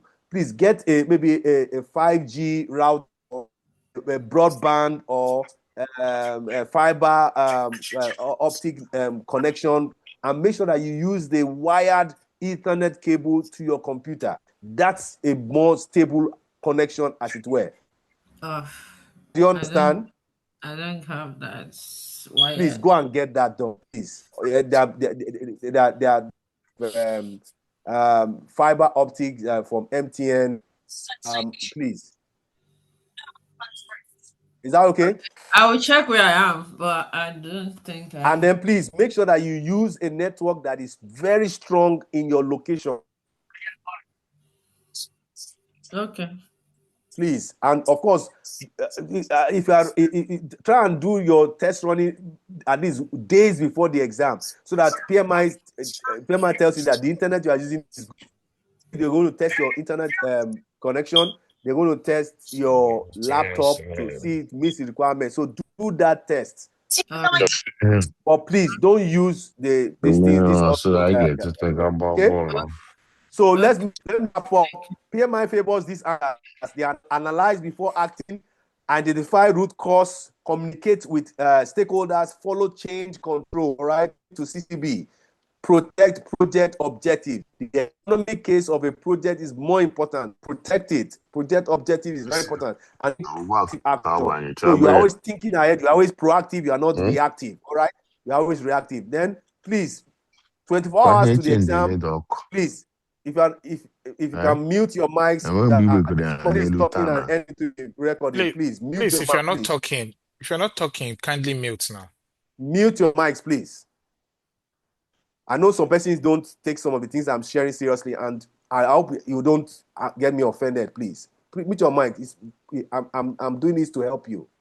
All right. So sleep early, rest well. Make sure that you have deep sleep. I'm not saying you should hours on the bed sleeping. Sleep in such a way that you are sleeping deep so that your brain rests, you are refreshed. And please don't overstudy 24 hours to the exam. Hydrate properly, review your notes, review your cheat sheet. As you are getting towards your exam, streamline what you are reading. Don't open all the materials. Please streamline what you are reading. By now, you should know where your weak area is, and you streamline what you are reading. Stop heavy studying. Stop screen reading, all right? Screen fatigue into the exam is a no-no. Get your ID card, your logistics, prepare your clothing, make sure that you take enough water, snacks along, avoid unnecessary stress, have fun. 24 hours of the day, we can play Ludo, play golf, make sure that you relax your mind, and then make sure that you don't learn something new at this stage, okay? So that you don't get some information overload. Then the mindset is very, very important. All right. We have been saying mindset. Please, the mindset is very, very, very important for us to get very, very assume proper. When you're writing the question, assume proper management was done unless stated otherwise, and then identify and focus on the project phase described, whether it's the closing phase, initiative phase. Make sure that you identify and focus on the project phase described to know what you need to do. Address the immediate and highest impact problem phase. Sometimes you can have a scenario-based question that has 3 problems. All right, they've said 3 problems. Okay, quickly, I'll highlight all the 3 problems and solve the highest impact problem first. There's no point going for the less impact problems and then you get the question wrong. Look for root cause solutions, long-term solutions, permanent solutions. Prefer proactive over reactive actions. Prefer long-term solutions to short-term ones, and don't look for right answers or correct answers. As I said, look for best answers. You are given an option. What is the best answer from the option that is provided for me? And then during the exam, please read the question carefully. Don't read meanings, so you read it literally. Use elimination method when necessary. Not all the questions. Flag difficult ones only, and then make sure that you don't flag more than 10 to 15 questions. Maintain time discipline and maintain it consistently for 60 questions, and stay emotionally positive. Use deep breathing exercise. Smile.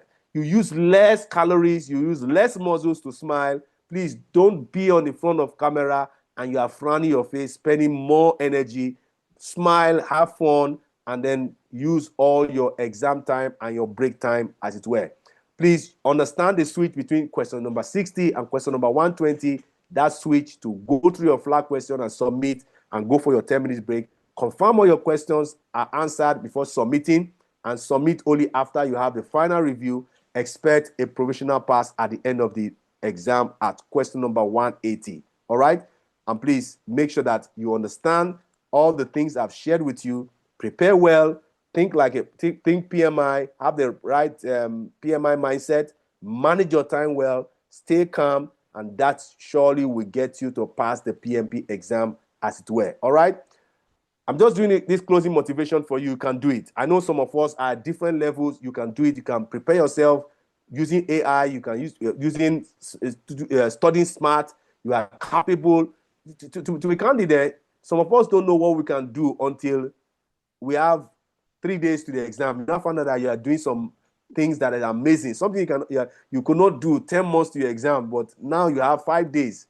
You can pass this exam. So go into this exam with confidence, with clarity, with control. Success is possible. And I know some of us, you are 4, 5, 6, 7 over 10. But with what I've shared with you, I'm sure you should be able to beef your confidence, beef your control level, and making sure that you are ready for the exam. You can do it. The PMP exam rewards disciplined preparation, PMI mindset, and then calm execution. So believe in yourself, focus, train yourself to maintain focus and attention, and then make sure that you secure the pass certificate for us. All right. Thank you very much. Any questions so far? Oh my goodness, time has gone. All right, before hold on, everyone. Before the question, right? Dr. Basiratu, are you there in the Zoom call?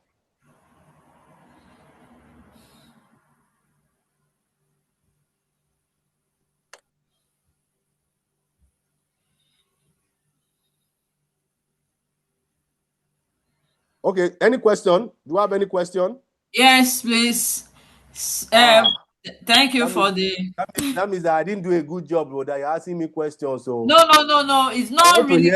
It's not a Okay. question. It's not a question per se. I just want you to help with the. I think the first two slides where you were showing the calculator and stuff. You know, those 4 icons or something that you first discussed. I think I didn't get that aspect because I couldn't zoom my laptop then.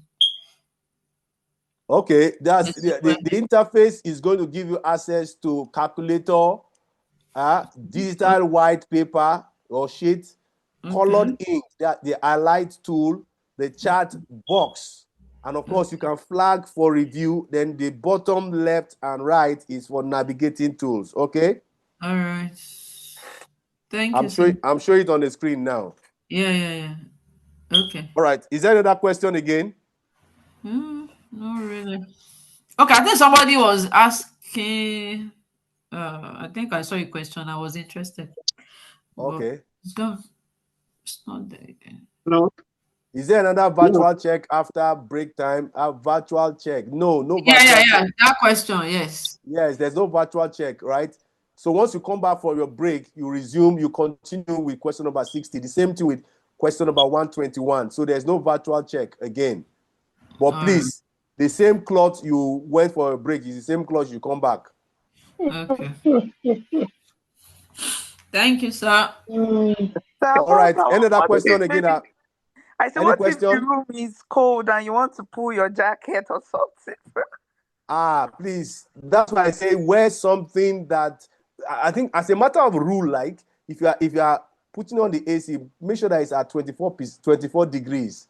All right. I think I had that issue. In the morning, I was cold. Then by the time I got into 12:1, I was now sweating. So please use a cloth that when you are cold, right? When you are cold, you can your body can warm up itself, and when you are hot, it will also. So please don't get yourself in that light. Are you okay? Yes, sir. Thank you. Hello, doctor. Are you in on the Zoom? All right, so let's assume you have a tentative answer for the flag questions. I'm trying to read our chat. Please, if you have a question in the chat, unmute yourself and answer me, please. Okay, Mr. Niyi, one more thing. I think there was a sample question that you put on the screen when you started this presentation. Yeah. If I can remember the keywords there, maybe the project manager didn't do something in the backlogs, and I felt, is that because it's like there's a contradiction from the video class I listened to. The project manager, like 2 life cycles are there, like the predictives and the adaptive,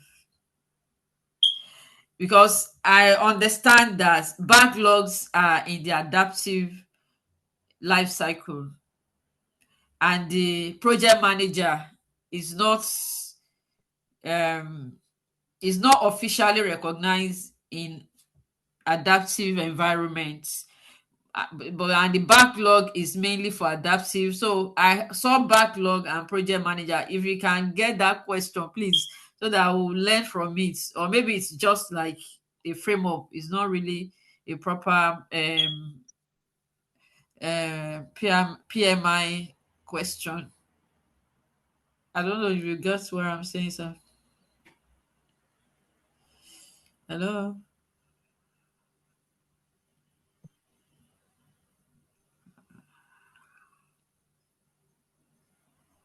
Okay, Hello? you know what to do? I'll look for that question and probably bring it up in the group, okay?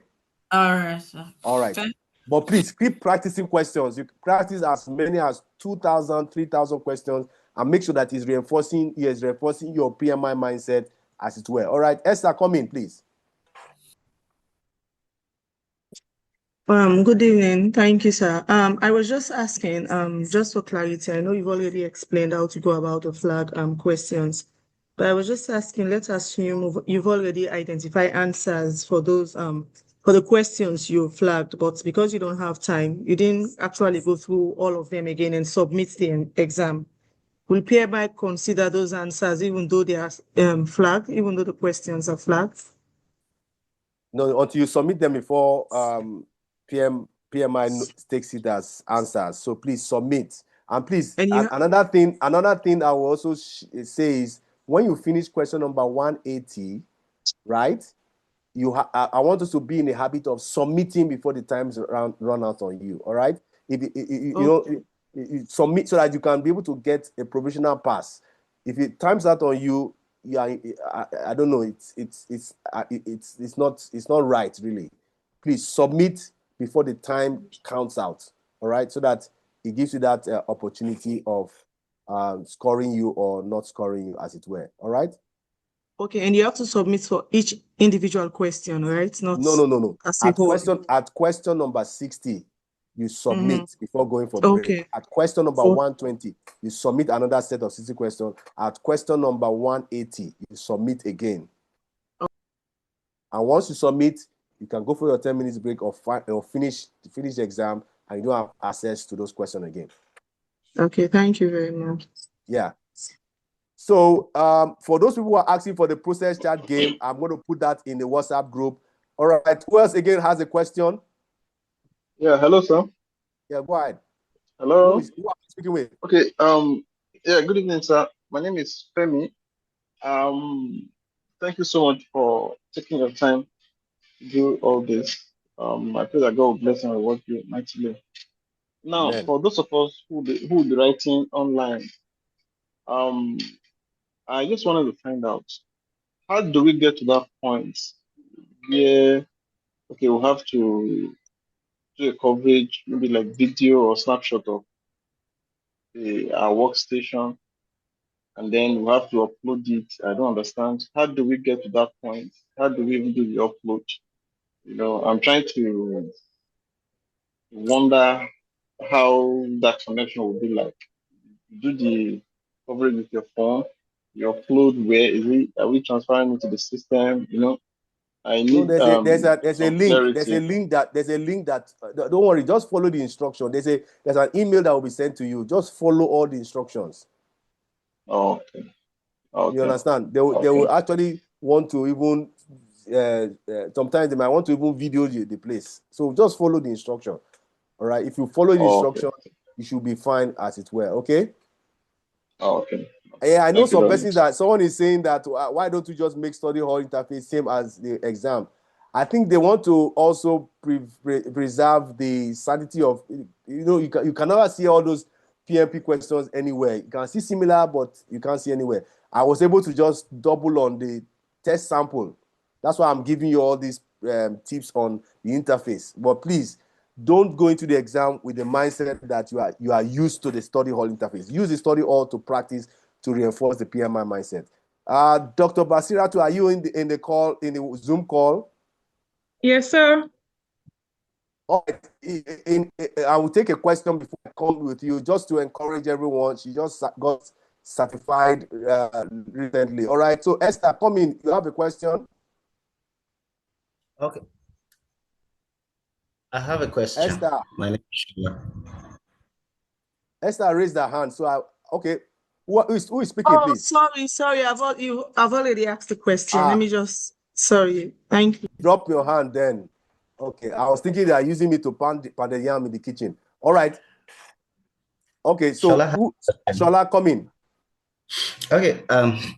I just needed to know, can we go with my 2 physical ID cards has only Olushola Ogundele, and I have 3 names, Olushola James Ogundele, but I can get that with a digital ID card, maybe my name or something that is not physical. Is it acceptable that I show my ID on my phone, or must it be printed? I think it's best to be printed, though. It's best, yes, digital, go there, but make sure that you have something hard. Okay.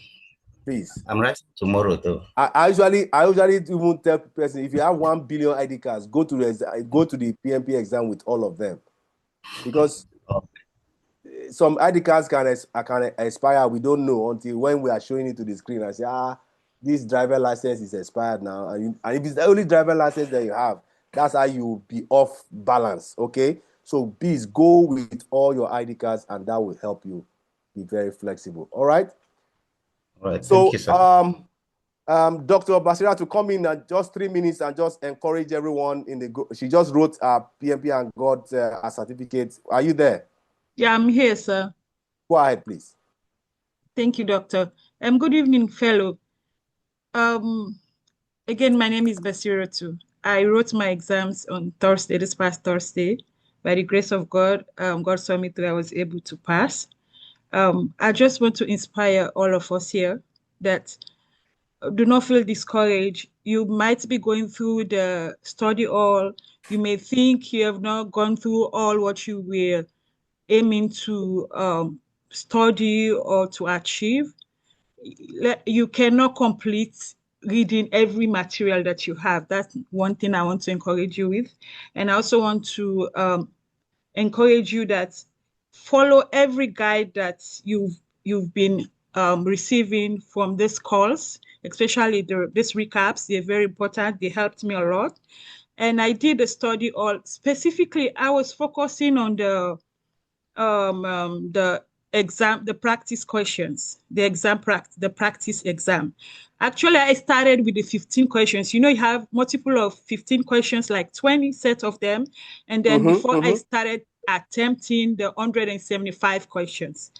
For me, I didn't have the time to do a 4-hour stretch. So God be the glory for those that are able to do it. That was perfect. But for me, I didn't have the time to sit down for 4 hours, which I followed the guide of Doc, and he told us if you can do a 60 minutes and then you take a 10-minute break, you can be able to go as you go along, move along as you proceed. So that was what helped me a lot.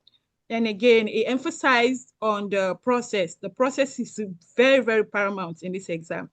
For me, it was a miracle. If I show you my results, you will know it's a miracle, because I had above targets in both the business environment and the people. But now when it comes to the process domain, I was actually on the back. So God just saw me through. So I want to just encourage all of us that it's paramount that you pay attention to the process domain, and then your time. Like he has said everything already that we all need to know.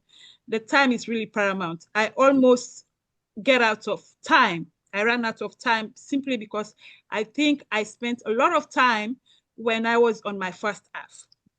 And so when I get to the end, I was still having multiple questions with like a very limited time. So by the time I was ready to conclude, I had to even start to because I went through the mindset of Agile, and knowing that what I've learned in my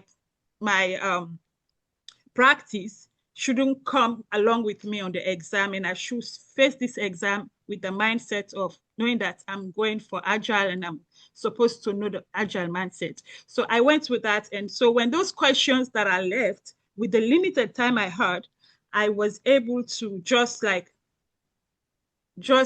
flow through the questions, look at if this question was talking about stakeholder, I just look at what actually was looking at stakeholder, and I just tick and go. And that's how I was able to finish the exam. And by God's grace, I was able to pass the exam. So I will encourage you, if you think you are running out of time, please do not start to read the questions all over. Just look at the critical side of it and point out what actually the question is asking for. If it's asking about regulatory, just focus your answer on regulatory and make sure you're able. One thing again I learned, I have been in school for a very long time, but I am so afraid of exam. I'm telling you, I'm not kidding. When it's anything about exam, I'm always scared. So one thing that helped me is that do not let do not leave any question unanswered. Make sure if you're getting actually out of time, make sure you're able to click every question. I know God will see you through, but please do not leave any question unanswered. That can also count against you. You may want to make sure you click everything. Maybe that's what also helped me. And finally, I would just want to say that as we are wrapping up, make sure you're doing the questions and then you're listening again on specific the class recording that we have, specific recordings that you have, Andy, that you know you're not well-footed on. You can replay them. I was playing mine when I'm driving, even when I'm in the shower. I just put on my phone. If I'm in the office, I put my earpiece on. I was just like, for the past 2 weeks, that was what I was continuously doing. And I want to tell you that I started studying for this exam in April.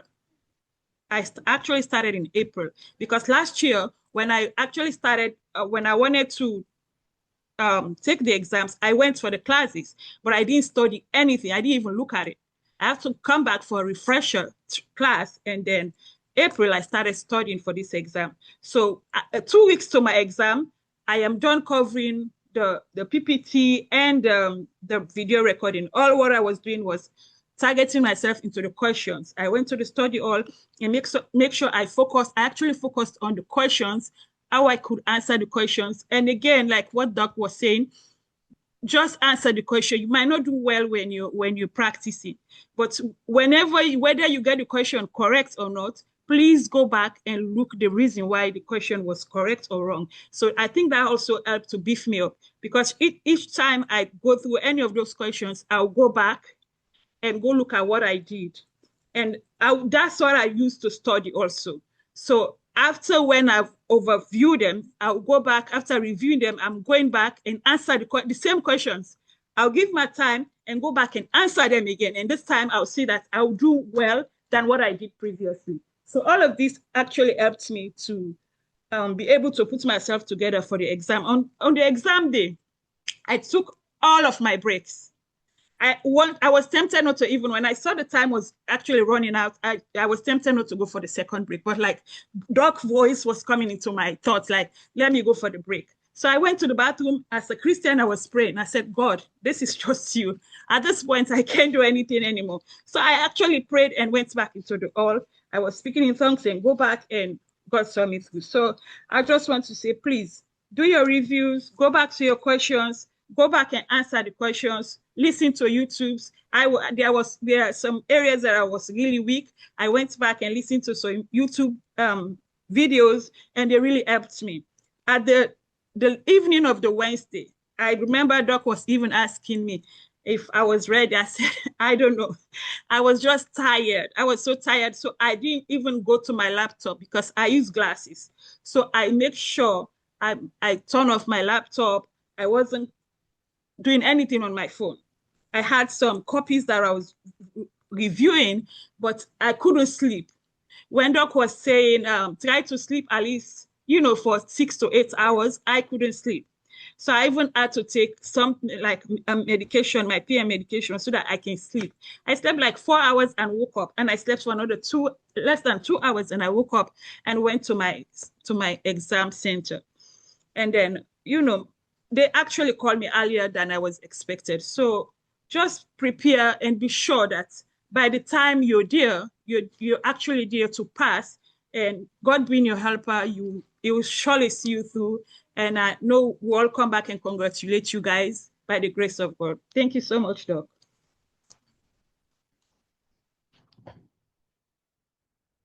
Thank you. Thank you. Wow. Thank you so much. Thank you, Doctor. I appreciate your feedback. All right, so we can all do it, right? And let's go get it. I want all of us in this call to come back with your certificate, get to work. And please, you have me, you have Dr. Paul. Please disturb me. Because when you pass like now, Dr. Pasiratu has passed now. She cannot disturb me again. Although I know, right? she wants to do another course again, but please, please disturb me. All right, don't. I'm not collecting any money from anybody. Please ask questions so that I can scale this thing in one season. Please, somebody was asking, can we smoke in the exams? I know is on a joking note, but please, we cannot smoke, we cannot chew gum, we can't eat during the exam, please. Before the AI come Doctor, and tell you that. it's not a joking note. I'm talking about the 10 minutes break. Oh, whatever you do 10 minutes to your break. 10 minutes break, if you like, is your break. Okay, that's what I'm asking. So I nobody thought wanted to says smoke while doing no the now. exam. That would be outrageous. No, of course, during your break. It's a break now. You want to cool off, but please, you can't chew gum during the exams. You can't eat during the exams and things like that. I hope I've taken everybody's questions. All right, please. Lizzie. Yeah, go ahead. Please, sir. With the brother that says about smoking, I'm not sure. Well, I know maybe it's because of my own environment here. I stay in Delaware. So when I went to the hall, they will tell you you're not permitted to step out of the building. You can use the restroom, but you cannot step out of the building. You cannot look at any materials like study materials or anything like that. And they will screen you again before you get inside. So you may want to prepare to maybe hold it until, but I don't know for you guys over there. Yeah, you might have that. That's a good advice. Yeah. That's a good advice, please. I think I understand the tension, but please use other techniques to put yourself under control. All right? Yeah. That'll be fine. I hope Lizzie, come in, please. Raise your hands. You raised your hand. Come in. Thank you, Mr. Niyi. Please, I want to find out. You said some centers that they give you like physical piece of paper to write on. Yes, and some they don't. That's why sometimes I know you some request centers for a paper? Yeah, I know some centers do that, but I think because of the pressure right now, some centers customers are very poor. So please don't allow that to affect you. I just go to your center, ask them what the benefits of writing the exam in this center. I know some centers they can be very nice, they can be very professional, but there are some centers that can just be very. So please, how you start the exam matters. Don't allow negative energy to take you off course. If you ask them for a place of paper, they don't give you, move on. All right. Okay. There's some centers that might restrict you into a room. All right. For not to talk to another person. Please just make sure that you don't allow that to take you off balance. Somebody was raising their hand and they drop it.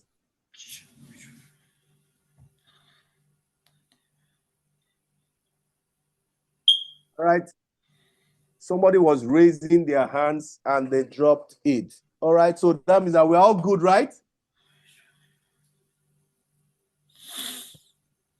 For now, sir. Thank you so much, sir. Thank you. Yeah, thank you, everyone. Thank you so much for the time. Apologies that I've taken so much time, but please, I think it's good we spend the time so that we can all pass the exam. God bless you. All the best. I wish you all the best from me to you. Thank you. Thank you so much. Thank you, Good Mr. night. Don't forget Thank the you, sir. don't forget the question. Thank you. Bravo, Thank bravo. you. Thank you. God Thank bless you. you, sir. Thank you. Please, Thank you. where are we printing the results from? We will I think disturb you. Your center should be Thank able you, to sir. print. Good night, sir. No, All right, good night. I'm doing online. That online, wait for 48 hours. Okay. That's serious. That's the online challenge. Okay, just wait for 48 hours. Okay, that's fine. Able to sleep, right? All right. No problem. Thank you, sir. Then the presentation today, I'll put it in the WhatsApp group. Is that okay? Yes, that's fine. Very okay. Thank you That's so much. fine. Right. Thank you. And I can continue question and answers from the WhatsApp group. All right, so please. Okay, you, God sir. bless you. You stopped questions and answers, sir. I'm working. I have to pay school fees, so you're laughing at me. And your kids are still young. And God bless you for talking that. I mean, anyway, but I think it takes a lot to do all those things. But I'll get back to it at least. Okay, I'll do that. Thank you, sir. Okay, Thank sir. you. But one thing I'm sure is that we don't read comments, right? Let's read all the comments. There are some comments I put there that if we read them, I'm sure we should be better off in our responses in this call. All right, but I'll get to those questions. Thank you, All right. sir. So have a good night, everyone. Thank you so much. God Thank bless you, you. thank you, Doc. Dr. Thank you. Basira. Thank you. Thank You're welcome. you. Thank Good you, night, sir. sir. Thank you. Good night, sir. Good Thank you, night, sir. Good night, everyone. Good night. Good Thank luck. you, Dr. Basira. You're Good night. welcome, sis. God bless you guys. God bless you. Thank you.